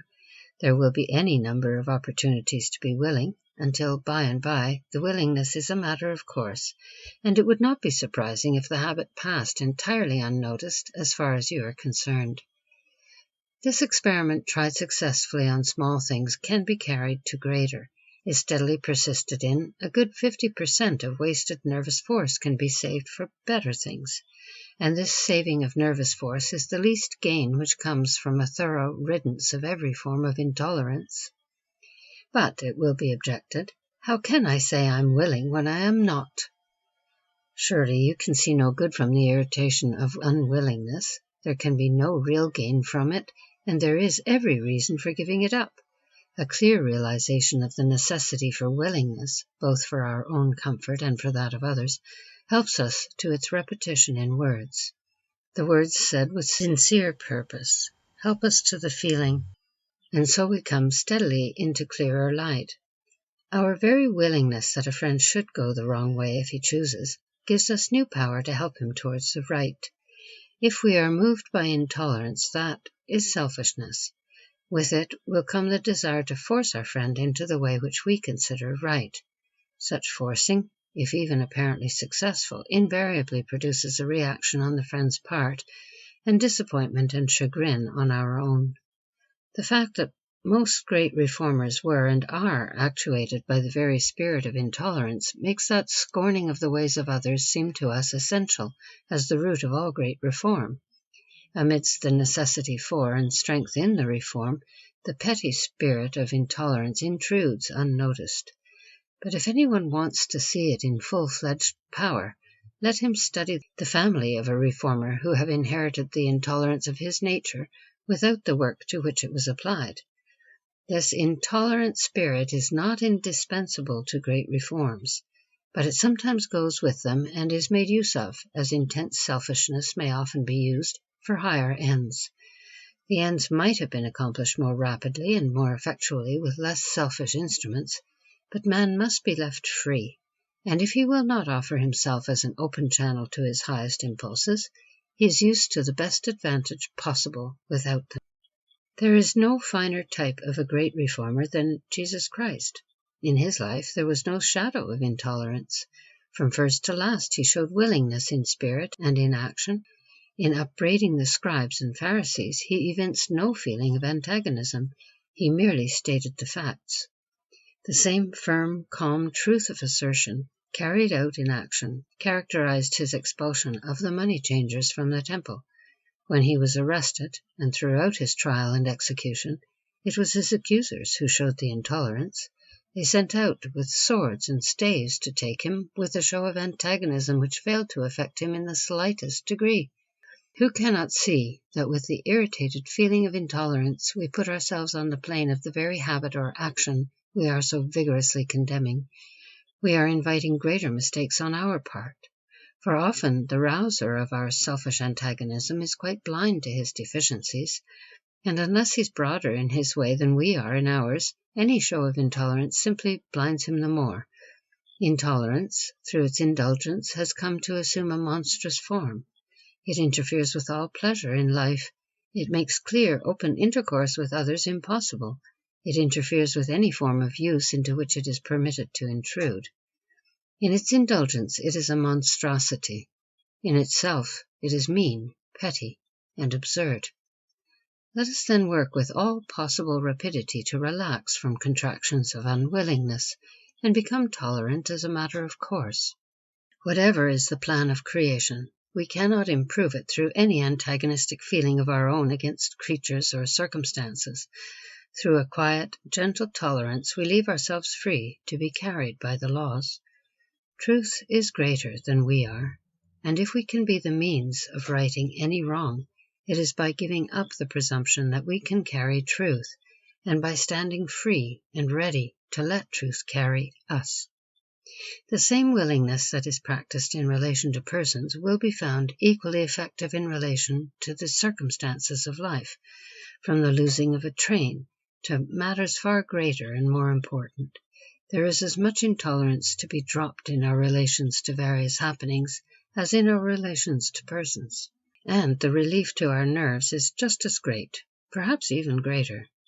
It seems to be clear that heretofore we have not realized either the relief or the strength of an entire willingness that people and things should progress in their own way. How can we ever gain freedom whilst we are entangled in the contractions of intolerance? Freedom and a healthy nervous system are synonymous. We cannot have one without the other. End of section 6. Sympathy. Sympathy in its best sense is the ability to take another's point of view, not to mourn because he mourns, not to feel injured because he feels injured. There are times when we cannot agree with a friend in the necessity for mourning or feeling injured, but we can understand the cause of his disturbance and see clearly that his suffering is quite reasonable from his own point of view. One cannot blame a man for being colorblind, but by thoroughly understanding and sympathizing with the fact that red must be green as he sees it, one can help him to bring his mental retina to a more normal state until every color is taken at its proper value. This broader sort of sympathy enables us to serve others much more truly. If we feel at one with a man who is suffering from a supposed injury which may be entirely his own fault, we are doing all in our power to confirm him in his mistake, and his impression of martyrdom is increased and protracted in proportion. But if, with a genuine comprehension of his point of view, however unreal it may be in itself, we do our best to see his trouble in an unprejudiced light, that is sympathy indeed, for our real sympathy is with the man himself, cleared from his selfish fog. What is called our sympathy with his point of view is more a matter of understanding. The sympathy which takes the man for all and includes the comprehension of his prejudices will enable us to hold our tongues with regard to his prejudiced view until he sees for himself or comes to us for advice. It is interesting to note how this sympathy with another enables us to understand and forgive one from whom we have received an injury.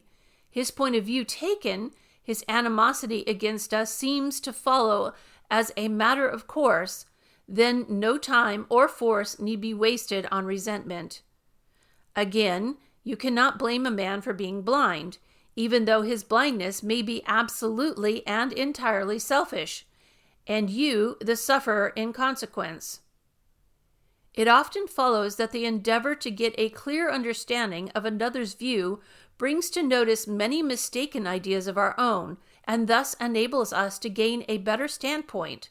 It certainly helps us to endure patience, whereas a positive refusal to regard the prejudices of another is rasping to our own nerves and helps to fix him in whatever contraction may have possessed him. There can be no doubt that this open sympathy is one of the better phases of our human intercourse, most to be desired. It requires a clear head and a warm heart to understand the prejudices of a friend or an enemy and to sympathize with his capabilities enough to help him to clearer mental vision. Often, to be sure, there are two points of view, both equally true, but they generally converge into one. And that one is more easily found through not disputing our own with another's. Through sympathy with him, we are enabled to see the right on both sides and reach the central point. It is singular that it takes us so long to recognize this breadth of sympathy and practice it. Its practice would relieve us of an immense amount of unnecessary nerve strain, but the nerve relief is the mere beginning of gain to come. It steadily opens a clearer knowledge and a heartier appreciation of human nature. We see in individuals traits of character, good and bad, that we never could have recognized whilst blinded by our own personal prejudices. By becoming alive to various little sensitive spots in others, we are enabled to avoid them and save an endless amount of petty suffering which might increase to suffering that was really severe. One good illustration of this want of sympathy, in a small way, is the waiting room of a well-known nerve doctor.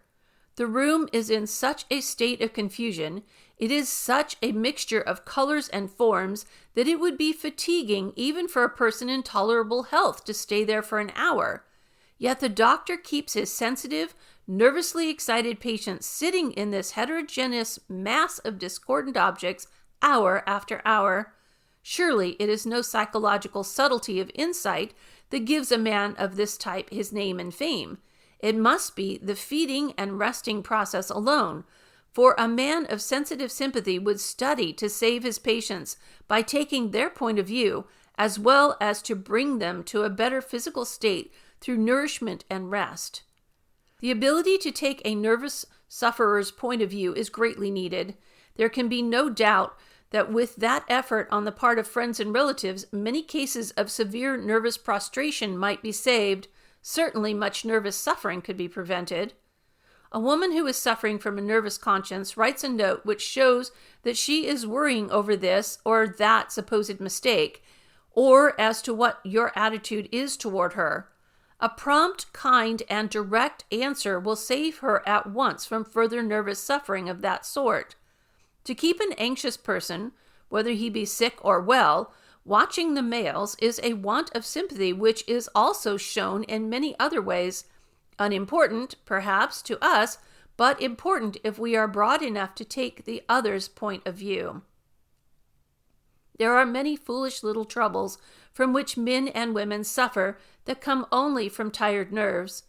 A wise patience with such anxieties will help greatly towards removing their cause. A wise patience is not indulgence. An elaborate nervous letter of great length is better answered by a short but very kind note. The sympathy which enables us to understand the point of view of tired nerves gives us the power to be lovingly brief in our response to them, and at the same time more satisfying than if we responded at length. Most of us take human nature as a great whole and judge individuals from our idea in general, or worse, we judge it all from our own personal prejudices.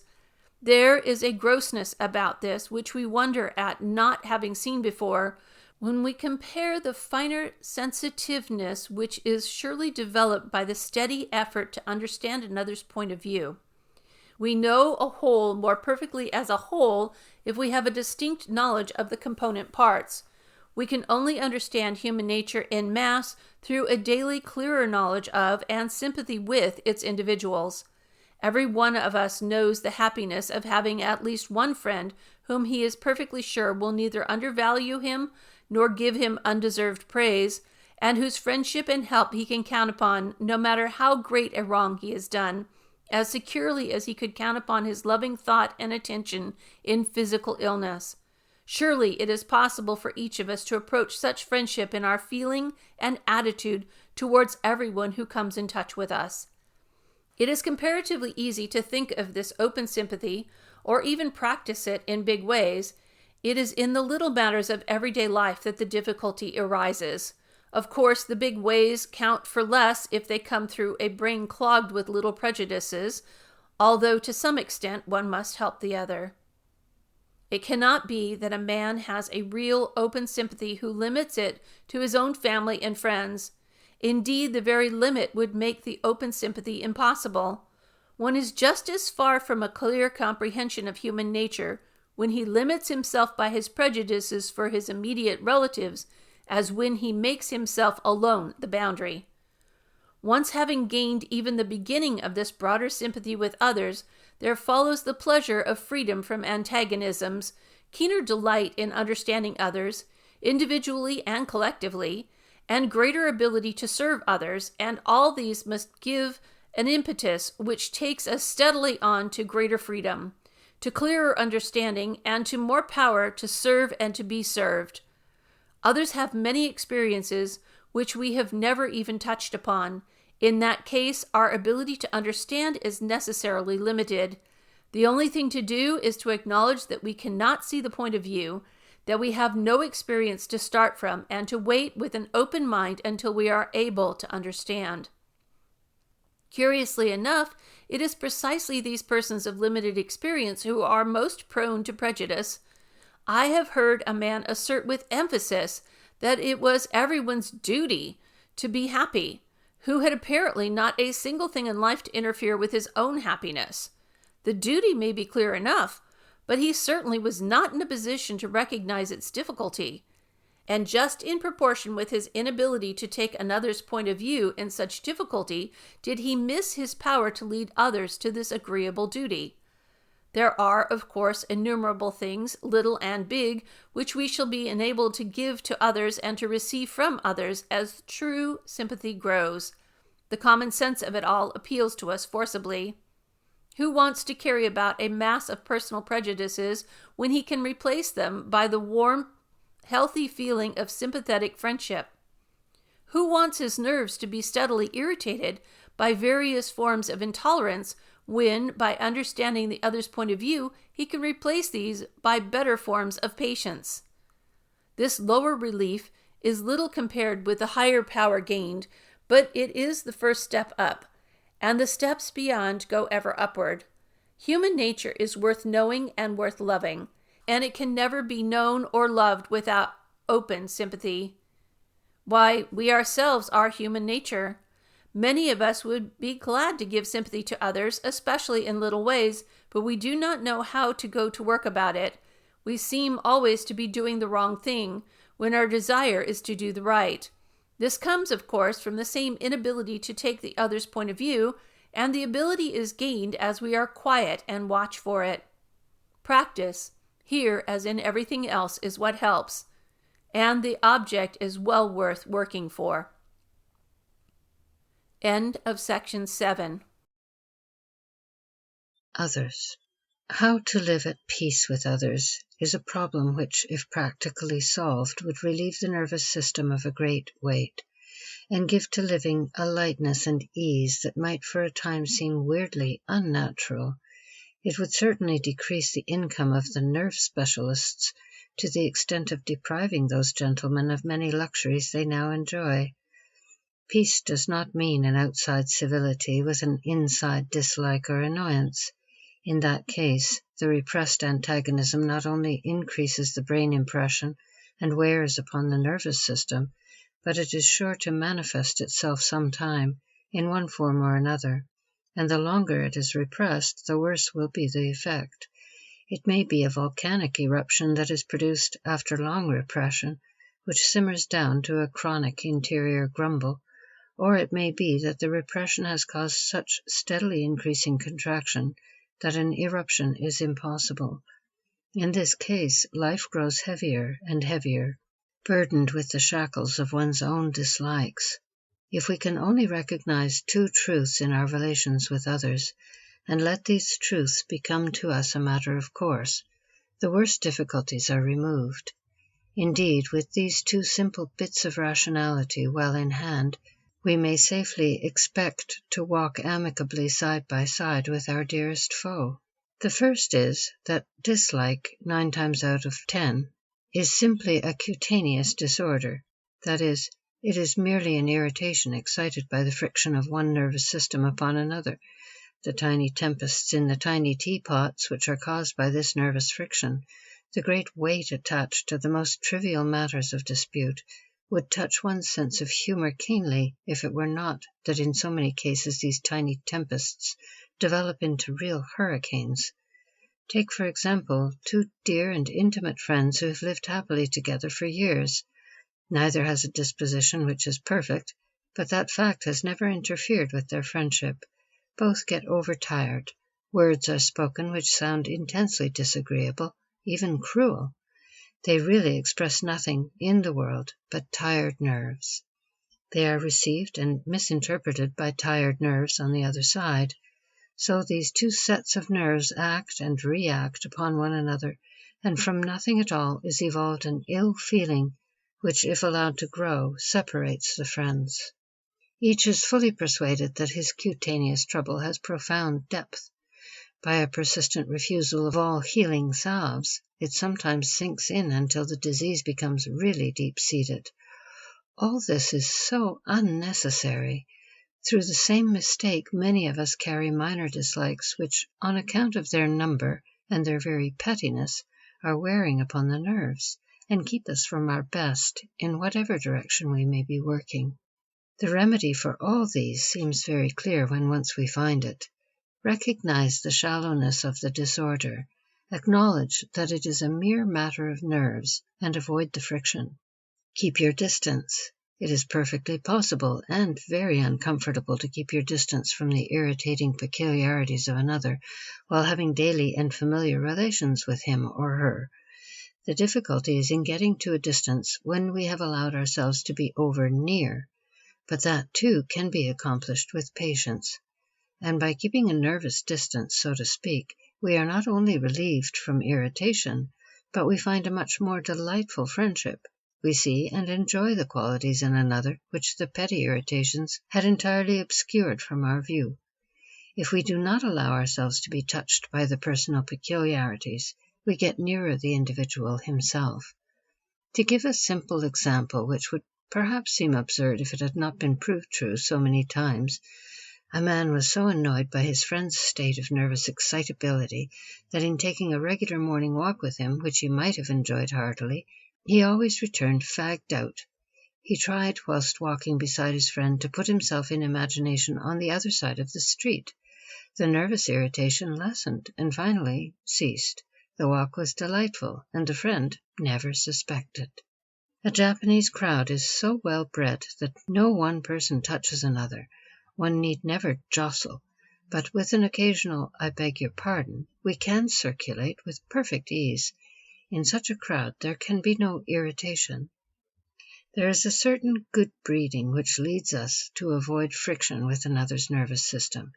It must, however, be an avoidance inside as well as outside.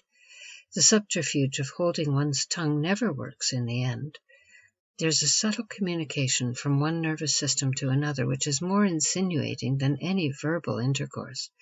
Those nearest us, and whom we really love best, are often the very persons by whom we are most annoyed. As we learn to keep a courteous distance from their personal peculiarities, our love grows stronger and more real, and an open frankness in our relation is more nearly possible. Strangely enough, too, the personal peculiarities sometimes disappear. It is possible and quite as necessary to treat one's own nervous system with this distant courtesy. This brings us to the second simple truth. In 9 cases out of 10, the cause of this nervous irritation is in ourselves.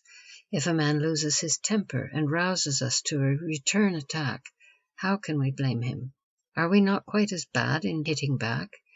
To be sure, he began it, but did he? How do we know what roused him? Then, too, he might have poured volleys of abuse upon us and not provoked an angry retort if the temper had not been latent within us to begin with. So it is with minor matters. In direct proportion to our freedom from others is our power for appreciating their good points. Just in proportion to our slavery to their tricks and their habits are we blinded to their good points and open to increased irritation from their bad ones. It is curious that it should work that way, but it does. If there is nothing in us to be roused, we are all free. If we're not free, it is because there's something in us akin to that which rouses us.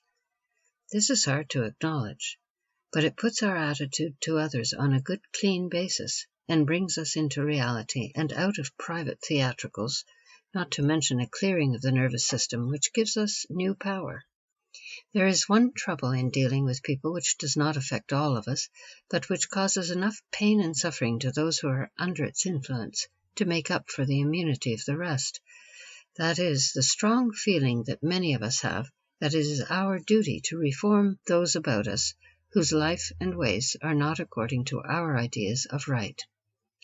No one ever forced another to reform against the other's will. It may have appeared so, but there is sure to be a reaction, sooner or later. The number of nervous systems, however, that have been overwrought by this effort to turn others to better ways is sad indeed, and in many instances the owners of these nervous systems will pose to themselves as martyrs, and they are quite sincere in such posing. They are living in their own impressions of themselves, and wearing themselves out in consequence. If they really wanted right for the sake of right, they would do all in their power without intruding, would recognize the other as a free agent and wait. But they want right because it is their way. Consequently, they are crushed by useless anxiety and suffer superfluously. This is true of those who feel themselves under the necessity of reforming all who come in touch with them. It is more sadly true of those whose near friends seem steadily to be working out their own destruction.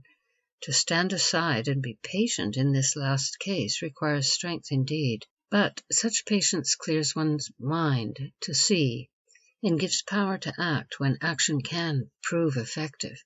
Indeed, as the ability to leave others free grows in us, our power really to serve increases.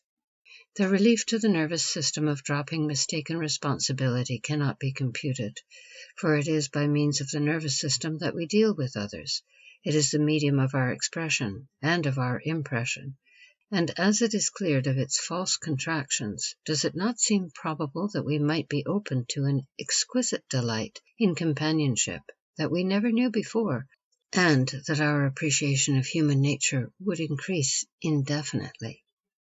Suppose, when we find another whose ways are quite different from ours, we immediately contract and draw away with the feeling that there's nothing in him for us. Or suppose instead that we look into his ways with real interest in having found a new phase of human nature. Which would be the more broadening process on the whole, or the more delightful? Frequently, the contraction takes more time and attention than would an effort to understand the strange ways. We're almost always sure to find something in others to which we can respond, and which awakens a new power in us, if only a new power of sympathy. To sum it all up, the best way to deal with others seems to be to avoid nervous friction of any sort, inside or out, to harbor no ill will towards another for selfishness roused in oneself, to be urged by no presumptive sense of responsibility, and to remember that we are all in the same world and under the same laws. A loving sympathy with human nature in general leads us first to obey the laws ourselves, and gives us a fellow feeling with individuals which means new strength on both sides. To take this as a matter of course does not seem impossible. It is simply casting the skin of the savage and rising to another plane, where there will, doubtless, be new problems better worth attention. End of section 8. one's self. To be truly at peace with one's self means rest indeed. There is a quiet complacency, though, which passes for peace, and is like the remarkably clear red and white complexion which indicates disease. It will be noticed that the sufferers from this complacent spirit of so-called peace shrink from openness of any sort, from others or to others.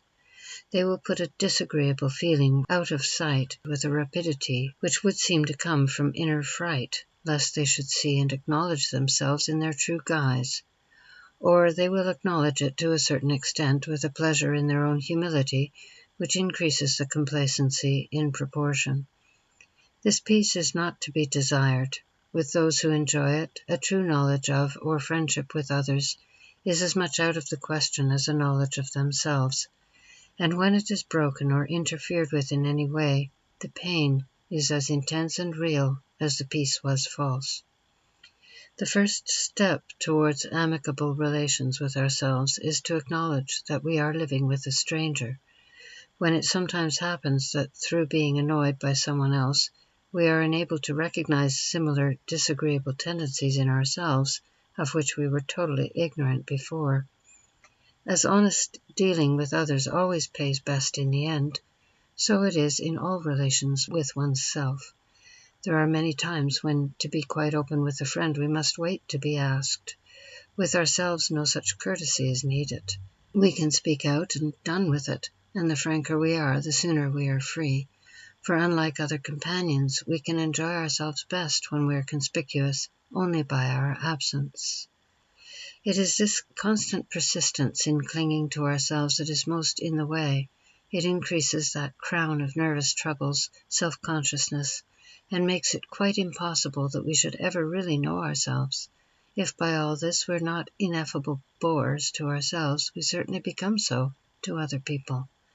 It is surprising, when once we come to recognize it, how we are in an almost chronic state of posing to ourselves.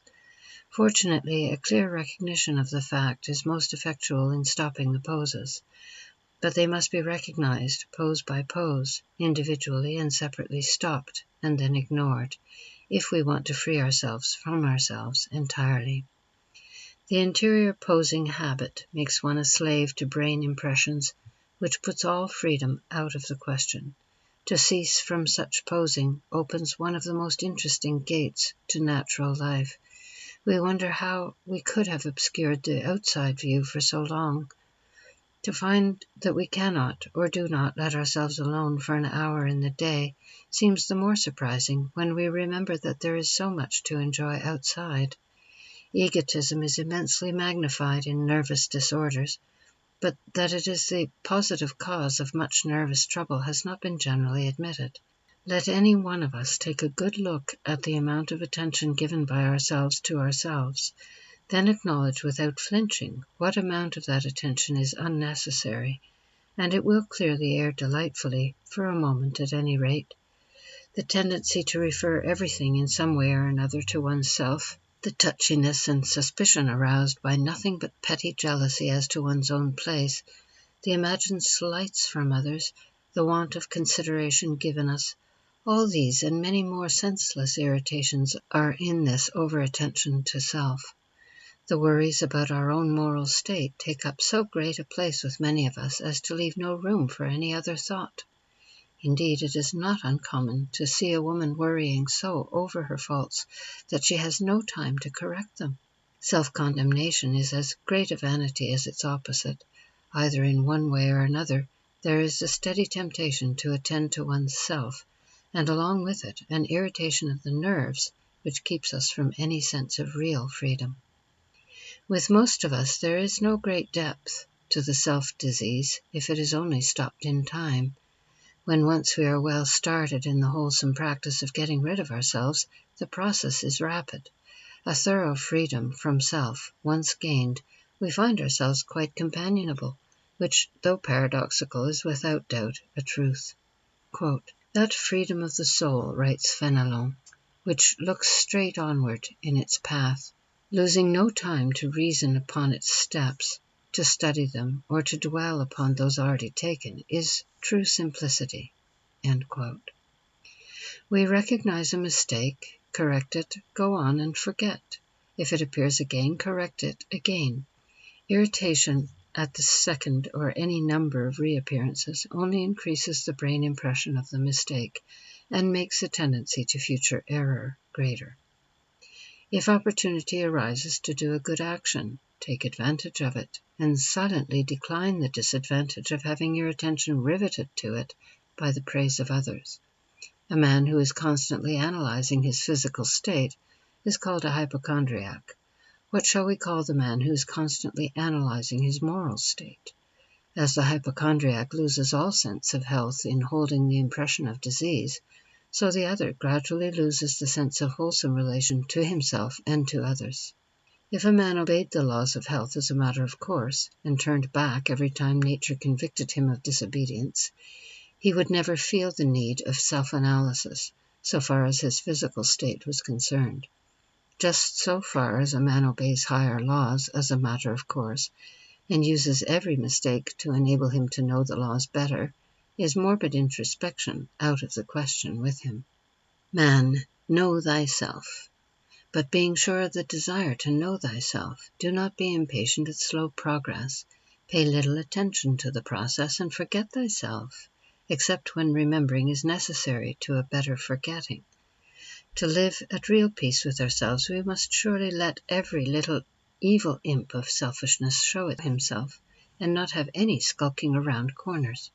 Recognize him for his full worthlessness, call him by his right name, and move off. Having called him by his right name, our severity with ourselves for harboring him is unnecessary. To be gentle with ourselves is quite as important as to be gentle with others. Great nervous suffering is caused by this over-severity to oneself, and freedom is never accomplished by that means. Many of us are not severe enough, but very many are too severe. One mistake is quite as bad as the other, and as disastrous in its effects.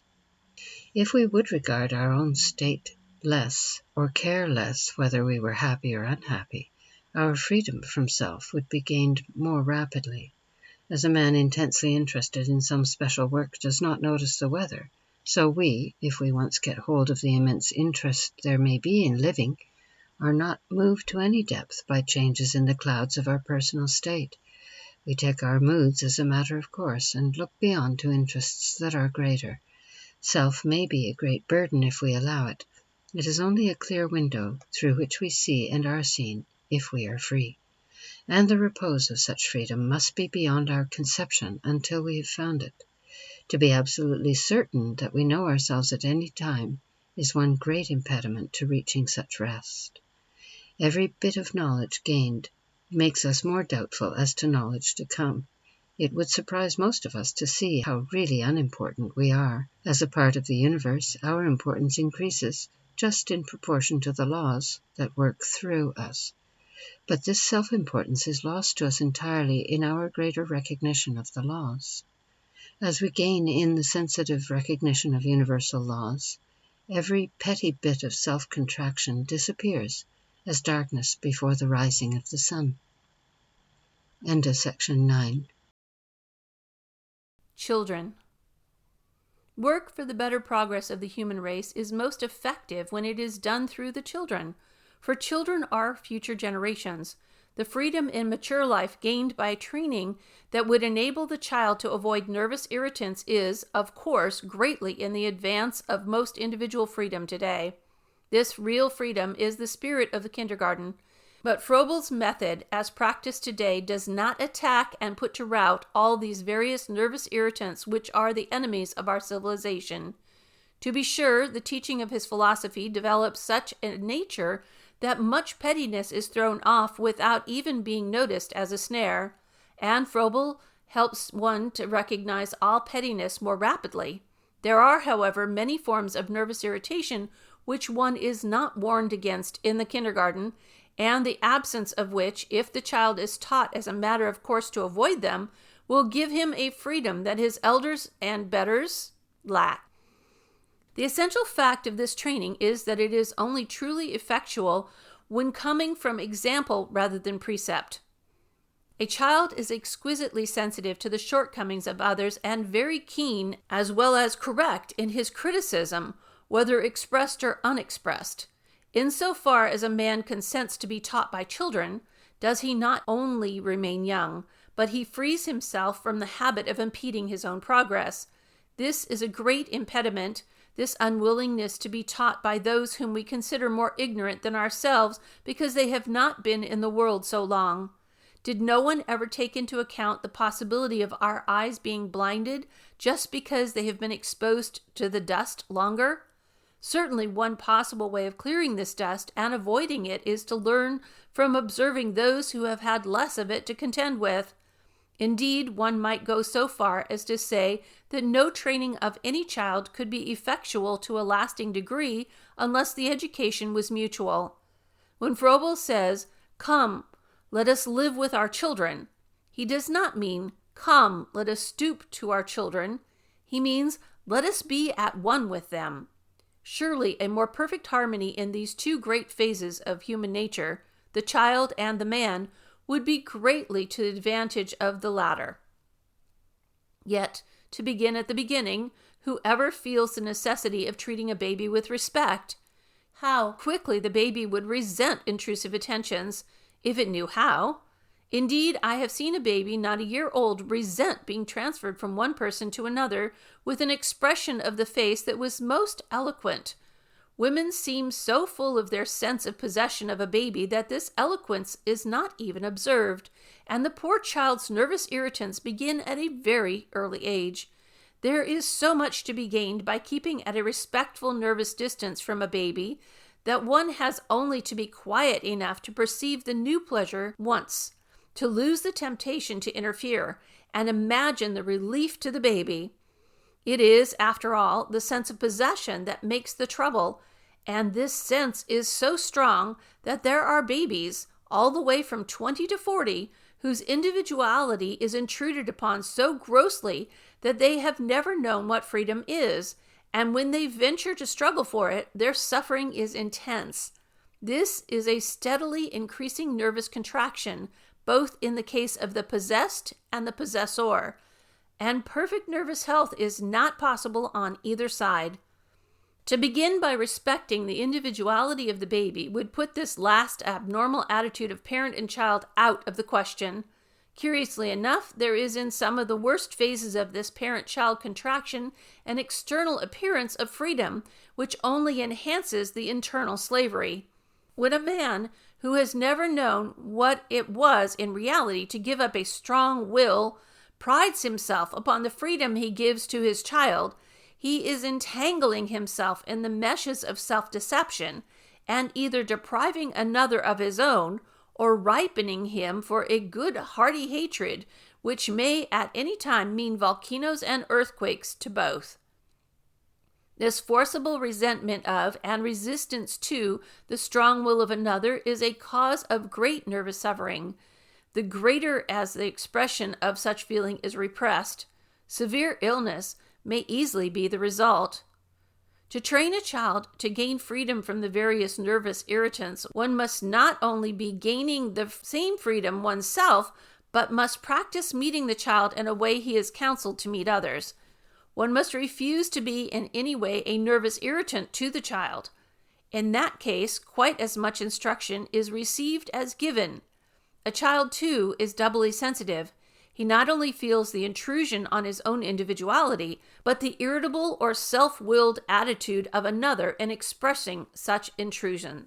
Similarly, in keeping a respectful distance, a teacher grows sensitive to the child, and again the help is mutual, with sometimes a balance in favor of the child.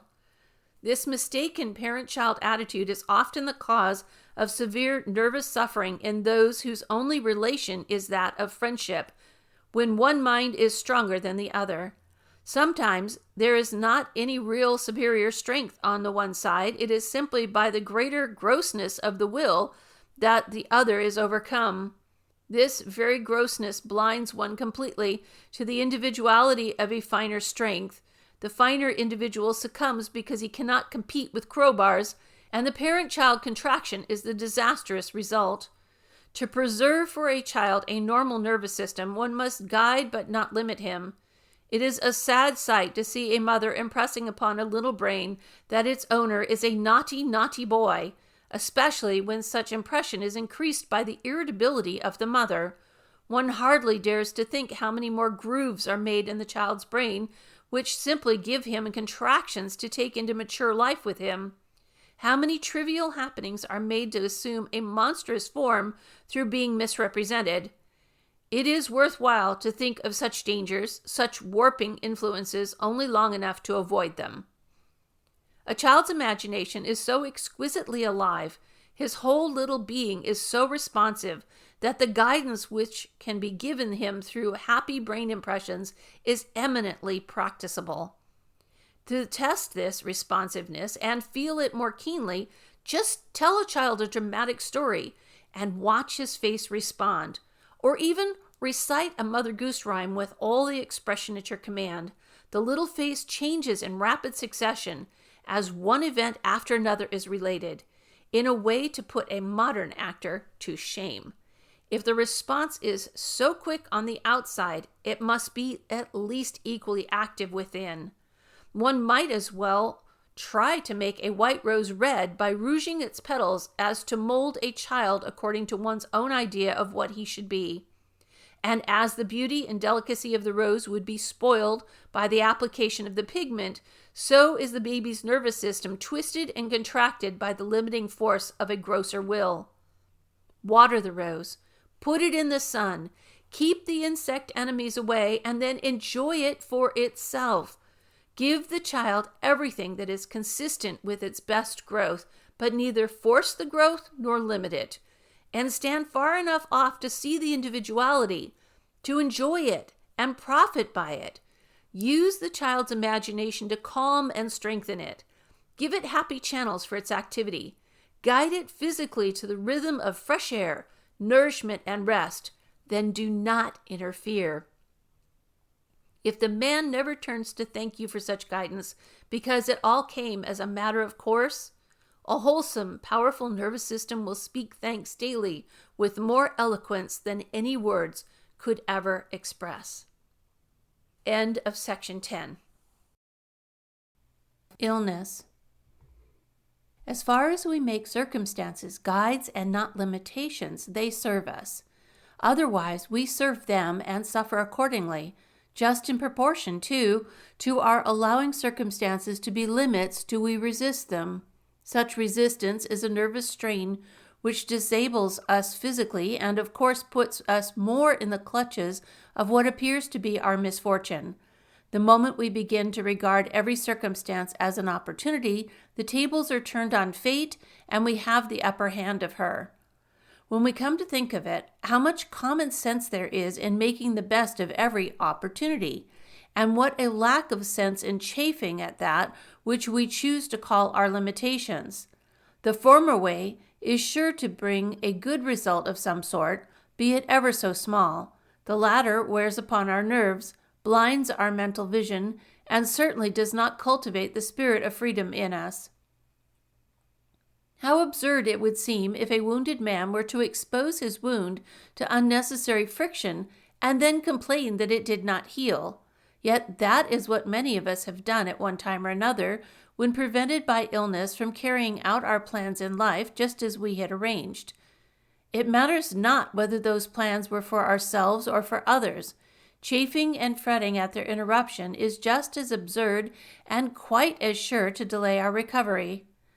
I know, with tears in our eyes, I ought not to complain, but it is so hard. To which common sense may truly answer, if it is hard, you want to get well, don't you? Then why do you not take every means to get well, instead of indulging first in the very process that will most tend to keep you ill? Besides this, there is a dogged resistance which remains silent, refuses to complain aloud, and yet holds a state of rigidity that is even worse than the external expression. There are many individual ways of resisting. Each of us knows his own, and knows, too, the futility of it. We do not need to multiply examples. The patients who resist recovery are quite as numerous as those who keep themselves ill by resisting illness. A person of this sort seems to be fascinated by his own body and its disorders. So far from resisting illness, he may be said to be indulging in it. He will talk about himself and his physical state for hours. He will locate each separate disease in a way to surprise the listener by his knowledge of his own anatomy. Not infrequently, he will preface a long account of himself by informing you that he has a hearty detestation of talking about himself and never could understand why people wanted to talk of their diseases. Then, in minute detail, he will reveal to you his brain impression of his own case and look for sympathetic response. These people might recover 100 times over, and they would never know it. So occupied are they in living their own idea of themselves and in resisting nature. When nature has knocked us down because of disobedience to her laws, we resist her if we attempt at once to rise or complain of the punishment. When the dear lady would hasten our recovery to the best of her ability, we resist her if we delay progress by dwelling on the punishment or chafing at its necessity. Nature always tends toward health. It is to prevent further ill health that she allows us to suffer for our disobedience to her laws. It is to lead us back to health that she is giving the best of her powers, having dealt the deserved punishment. The truest help we can give nature is not to think of our bodies, well or ill, more than is necessary for their best health. I knew a woman who was, to all appearances, remarkably well. In fact, her health was her profession. She was supposed to be a priestess of health.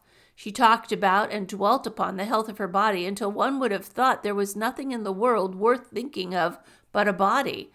She displayed her fine points in the way of health and enjoyed being questioned with regard to them. This woman was taken ill. She exhibited the same interest, the same pleasure in talking over and dwelling upon her various forms of illness. In fact, more. She counted her diseases. I am not aware that she ever counted her strong points of health. This illustration is perhaps clear enough to give a new sense of the necessity for forgetting our bodies. When ill, use every necessary remedy. Do all that is best to bring renewed health. Having made sure you are doing all that you can, forget. Don't follow the process. When, as is often the case, pain or other suffering puts forgetting out of the question, use no unnecessary resistance, and forget as soon as the pain is past. Don't strengthen the impression by talking about it or telling it over to no purpose. Better forego a little sympathy and forget the pain sooner. It is with our nerves that we resist when nature has punished us. It is nervous strain that we put into a useless attention to and repetition of the details of our illness. Nature wants all this nerve force to get us well the faster. We can save it for her by not resisting and by a healthy forgetting. By taking an illness as comfortably as possible and turning our attention to something pleasant outside of ourselves, recovery is made more rapidly. Many illnesses are accompanied by more or less nervous strain, and its natural control will assist nature and enable medicines to work more quickly. The slowest process of recovery, and that which most needs the relief of a wholesome non-resistance, is when the illness is the result entirely of overworked nerves. Nature allows herself to be tried to the utmost before she permits nervous prostration. She insists upon being paid in full, principal and interest, before she heals such illness. So severe is she in this case that a patient may appear in every way physically well and strong weeks, nay months, before he really is so. It was the nerves that broke down last, and the nerves are the last to be restored.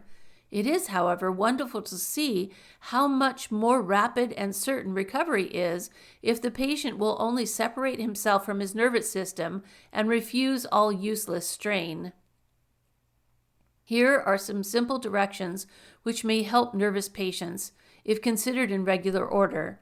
They can hardly be read too often if the man or woman is in for a long siege, and if simply and steadily obeyed, they will shorten the siege by many days, nay, by many weeks or months in some cases. Remember that nature tends toward health. All you want is nourishment, fresh air, exercise, rest, and patience. All your worries and anxieties now are tired nerves. When a worry appears, drop it. If it appears again, drop it again, and so continue to drop it if it appears 50 or 100 times a day or more. If you feel like crying, cry, but know that it is the tired nerves that are crying, and don't wonder why you are so foolish. Don't feel ashamed of yourself. If you cannot sleep, don't care. Get all the rest you can without sleeping. That will bring sleep when it is ready to come, or you are ready to have it. Don't wonder whether you are going to sleep or not. Go to bed to rest, and let sleep come when it pleases. Think about everything in nature. Follow the growing of the trees and flowers. Remember all the beauties in nature you have ever seen. Say Mother Goose rhymes over and over, trying how many you can remember. Read bright stories for children and quiet novels, especially Jane Austen's. Sometimes it helps to work on arithmetic. Keep aloof from emotions. Think of other people. Never think of yourself. Bear in mind that nerves always get well in waves, and if you thought yourself so much better, almost well indeed, and then have a bad time of suffering, don't wonder why it is or what could have brought it on. Know that it is part of the recovery process. Take it as easy as you can and then ignore it. Don't try to do any number of things to get yourself well. Don't change doctors any number of times or take countless medicines. Every doctor knows he cannot hurry your recovery, whatever he may say, and you only retard it by being over-anxious to get strong. Drop every bit of unnecessary muscular tension. When you walk, feel your feet heavy as if your shoes were full of lead, and think in your feet. Be as much like a child as possible. Play with children as one of them, and think with them when you can. As you begin to recover, find something every day to do for others. Best let it be in the way of housework or gardening or something to do with your hands. Take care of yourself every day as a matter of course, as you would dress or undress, and be sure that health is coming. Say over and over to yourself, nourishment, fresh air, exercise, rest, patience. When you are well and resume your former life, if old associations recall the unhappy nervous feelings, know that it is only the associations. Pay no attention to the suffering and work right on. Only be careful to take life very quietly until you are quite used to being well again. An illness that is merely nervous is an immense opportunity if one will only realize it as such. It not only makes one more genuinely appreciative of the best health and the way to keep it, it opens the sympathies and gives a feeling for one's fellow creatures which, having once found, we cannot prize too highly. It would seem hard to believe that all must suffer to find a delicate sympathy.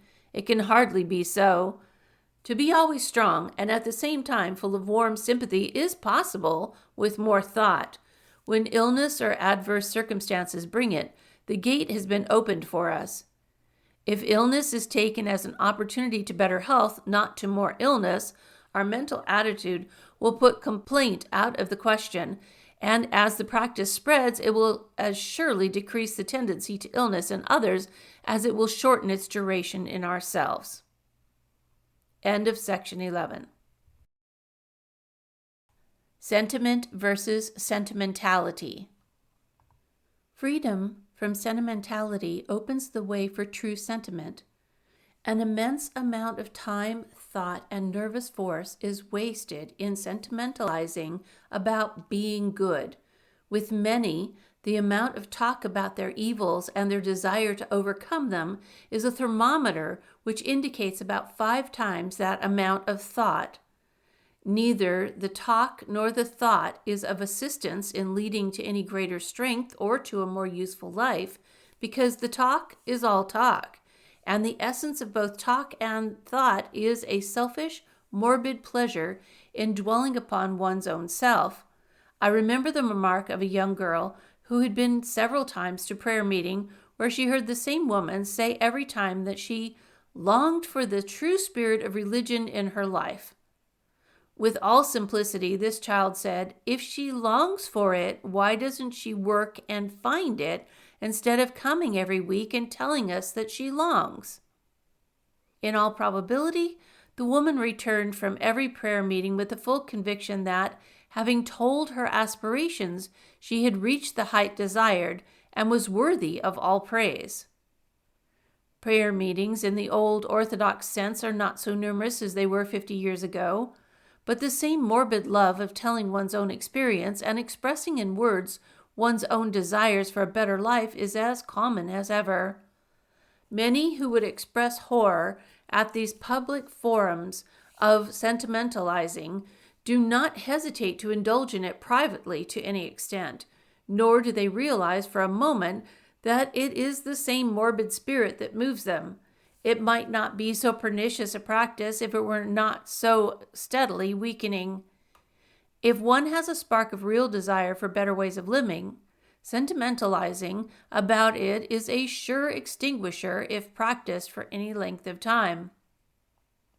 A woman will sometimes pour forth an amount of gush about wishing to be better, broader, nobler, stronger, in a manner that would lead you for a moment, perhaps, to believe in her sincerity. But when in the next hour you see her neglecting little duties that a woman who was really broad, strong, and noble would attend to as a matter of course, and not give a second thought to, when you see that although she must realize that attention to these smaller duties should come first, to open the way to her higher aspirations, she continues to neglect them and continues to aspire, you are surely right in concluding that she is using up her nervous system and sentimentalizing about a better life, and by that means is doing all in her power to hinder the achievement of it. It is curious and very sad to see what might be a really strong nature weakening itself steadily with this philosophy in water.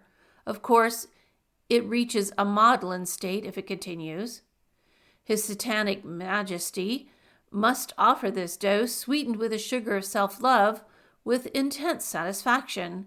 And if we may personify that gentleman for the sake of illustration, what a fine sarcastic smile must dwell upon his countenance as he sees it swallowed and enjoyed, and knows that he did not even have to waste spice as an ingredient.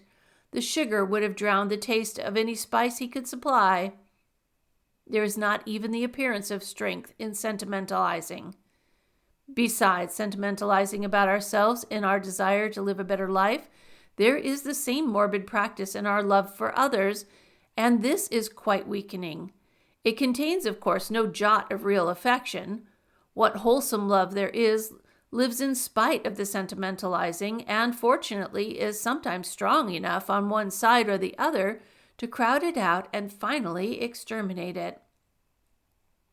It is curious to note how often the sham sentiment for others is merely a matter of nerves.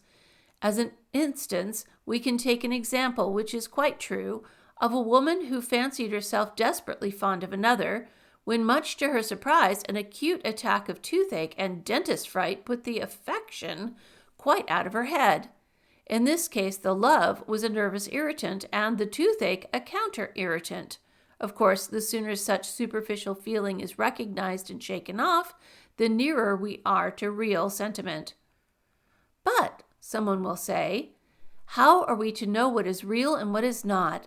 I would much rather live my life and get more or less unreality than have this everlasting analyzing.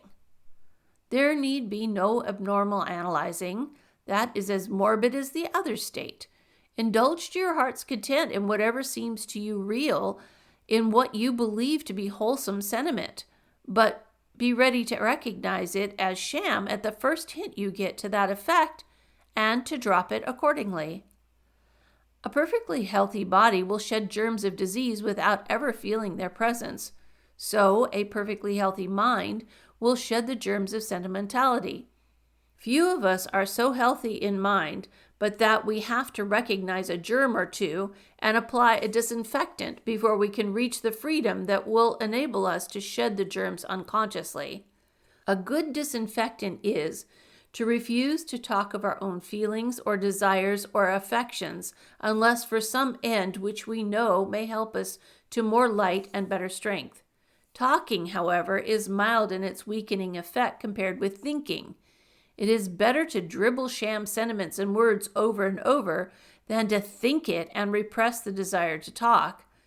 The only clear way is to drop it from our minds the moment it appears, to let go of it as we would loosen our fingers and drop something disagreeable from our hands. A good amount of exercise and fresh air helps one out of sentimentalizing. This morbid mental habit is often the result of a body ill in some way or another. Frequently, it is simply the effect of tired nerves. We help others and ourselves out of it more rapidly by not mentioning the sentimentalizing habit, but by taking some immediate means toward rest, fresh air, vigorous exercise, and better nourishment. Mistakes are often made, and ourselves or others kept an unnecessary length of time in mental suffering because we fail to attribute a morbid mental state to its physical cause. We blame ourselves or others for behavior that we call wicked or silly and increase the suffering, when all that is required is a little thoughtful care of the body to cause the silly wickedness to disappear entirely. We are supposed to be indulging in sickly sentiment when we are really suffering from sickly nerves. An open sympathy will detect this mistake very soon and save intense suffering by an early remedy. Sentiment is as strengthening as sentimentality is weakening. It is as strong, as clear, and as fine in flavor as the other is sickly sweet. No one who has tasted the wholesome vigor of the one could ever care again for the weakening sweetness of the other, however much he might have to suffer in getting rid of it. True sentiment seeks us, we do not seek it. It not only seeks us, it possesses us and runs in our blood like the new life which comes from fresh air on top of a mountain. With that true sentiment, we can feel a desire to know better things and to live them. We can feel a hearty love for others and a love that is, in its essence, the strongest of all human loves. We can give and receive a healthy sympathy which we could never have known otherwise. We can enjoy talking about ourselves and about being good because every word we say will be spontaneous and direct, with more thought of law than of self. This true sentiment seeks and finds us as we recognize the sham and shake it off, and as we refuse to dwell upon our actions and thoughts in the past or to look back at all except when it is a necessity to gain a better result. We are like Orpheus, and true sentiment is our Eurydice with her touch on our shoulder. The spirits that follow are the sham sentiments, the temptations to look back and pose. The music of our lyre is the love and thought we bring to our everyday life. Let us keep steadily on with the music and lead our Eurydice right through Hades until we have her safely over Leith and we know sentimentality only as a name. End of section 12. Problems. There are very few persons who have not had the experience of giving up a problem in mathematics late in the evening and waking in the morning with the solution clear in their minds. That has been the experience of many, too, in real-life problems. If it were more common, a great amount of nervous strain might be saved. There are big problems and little, real and imaginary, and some that are merely tired nerves. In problems, the useless nervous element often plays a large part. If the problems were dropped out of mind with sufferers from nervous prostration, their progress toward renewed health might be just twice as rapid. If they were met normally, many nervous men and women might be entirely saved from even a bowing acquaintance with nervous prostration. It is not a difficult matter, that of meeting a problem normally. Simply let it solve itself. In 9 cases out of 10, if we leave it alone and live as if it were not, it will solve itself. It is at first a matter of continual surprise to see how surely this self-solution is the result of a wholesome ignoring both of little problems and big ones. In the 10th case, where the problem must be faced at once, to face it and decide to the best of our ability is, of course, the only thing to do. But having decided, be sure that it ceases to be a problem. If we have made a mistake, it is simply a circumstance to guide us for similar problems to come. All this is obvious. We know it and have probably said it to ourselves dozens of times. If we are sufferers from nervous problems, we may have said it a dozen upon dozens of times. The trouble is that we have said it and not acted upon it. When a problem will persist in worrying us, in pulling and dragging upon our nerves, an invitation to continue the worrying until it has worked itself out is a great help towards the solution or disappearance. I remember once hearing a bright woman say that when there was anything difficult to decide in her life, she stepped aside and let the opposing elements fight it out within her. Presumably, she herself threw in a little help on one side or the other, which really decided the battle, but the help was given from a clear standpoint, not from a brain entirely befogged in the thick of the fight. Whatever form problems may take, however important they may seem, when they attack tired nerves, they must be let alone. A good way is to go out into the open air and so identify oneself with nature that one is drawn away in spite of oneself. A big wind will sometimes blow a brain clear of nervous problems in very little while if we let it have its will. Another way out is to interest oneself in some game or other amusement, or to get a healthy interest in other people's affairs and help where we can. Each individual can find his own favorite escape. Of course, we should never shirk a problem that must be decided, but let us always wait a reasonable time for it to decide itself first. The solving that is done for us is invariably better and clearer than any we could do for ourselves. It will be curious, too, to see how many apparently serious problems, relieved of the importance given them by a strained nervous system, are recognized to be nothing at all. They fairly dissolve themselves and disappear. End of section 13. Summary. The line has not been clearly drawn, either in general or by individuals, between true civilization and the various perversions of the civilizing process. This is mainly because we do not fairly face the fact that the process of civilization is entirely according to nature, and that the perversions which purport to be a direct outcome of civilization are, in point of fact, contradictions or artificialities, which are simply a going over into barbarism, just as too far east is west. If you suggest nature and habits and customs to most men nowadays, they at once interpret you to mean beastly, although they would never use the word. It is natural to a beast to be beastly. He could not be anything else, and the true order of his life as a beast is to be respected. It is natural for a man to govern himself as he possesses the power of distinguishing and choosing. With all the senses and passions much keener, and in their possibilities many degrees finer than the beasts, he has this governing power, which makes his whole nervous system his servant, just in so far as through this servant he loyally obeys his own natural laws.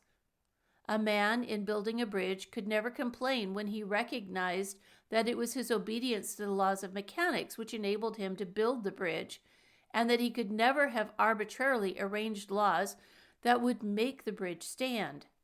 In the same way, one who has come to even a slight recognition of the laws that enable him to be naturally civilized and not barbarously so, steadily gains not only a realization of the absolute futility of resisting the laws, but a growing respect and affection for them. It is this sham civilization, this selfish refinement of barbarous propensities, this clash of nervous systems instead of the clashing of weapons, which has been largely, if not entirely, the cause of such a variety and extent of nervous trouble throughout the so-called civilized world. It is not confined to nervous prostration. If there is a defective spot organically, an inherited tendency to weakness, the nervous irritation is almost certain to concentrate upon it instead of developing into a general nervous breakdown. With regard to a cure for all this, no superficial remedy such as resting and feeding is going to prove of lasting benefit, any more than a healing salve will suffice to do away with a blood disease which manifests itself by sores on the surface of the skin. No physician would for a moment inveigle himself into the belief that the use of external means alone would cure a skin disease that was caused by some internal disorder.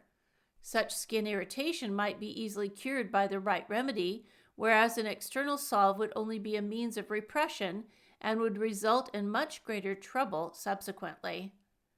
Imagine a man superficially cured of an illness and then exposed, while yet barely convalescent, to influences which produce a relapse.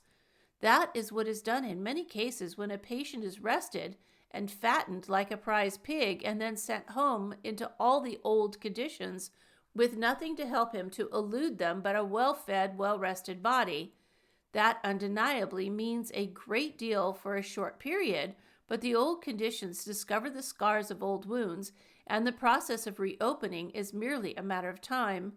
From all sides, complaints are heard of the disastrous results of civilization, while with even a slight recognition of the fact that the trouble was caused by the rudiments of barbarism, and that the higher civilization is the life which is most truly natural, remedies for our nervous disorders would be more easily found.